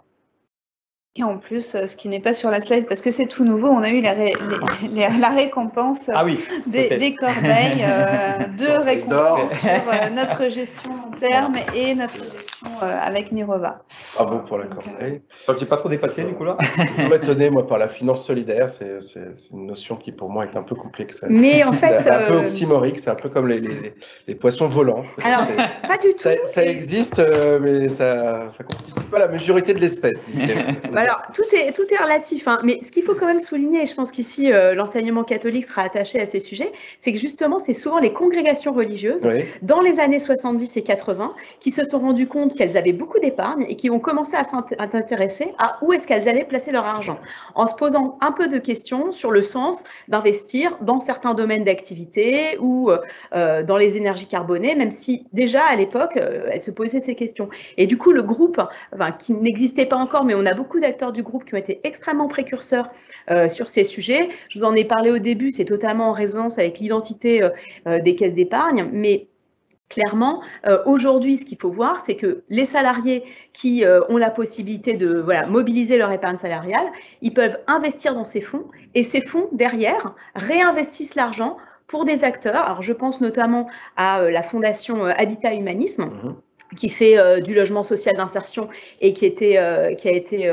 créé par le père Devers notamment, la fondation Solifap, de la fondation Abbé Pierre, Terre de Liens qui travaille sur l'accès aux terres agricoles pour faire du bio, et là récemment cette année on a Mirova, qui est notre structure qui est vraiment leader sur cette épargne solidaire, a investi dans des acteurs comme les villages vivants qui permettent aussi de lutter contre la désertification rurale, etc. Donc non, l'épargne solidaire, ça a du sens.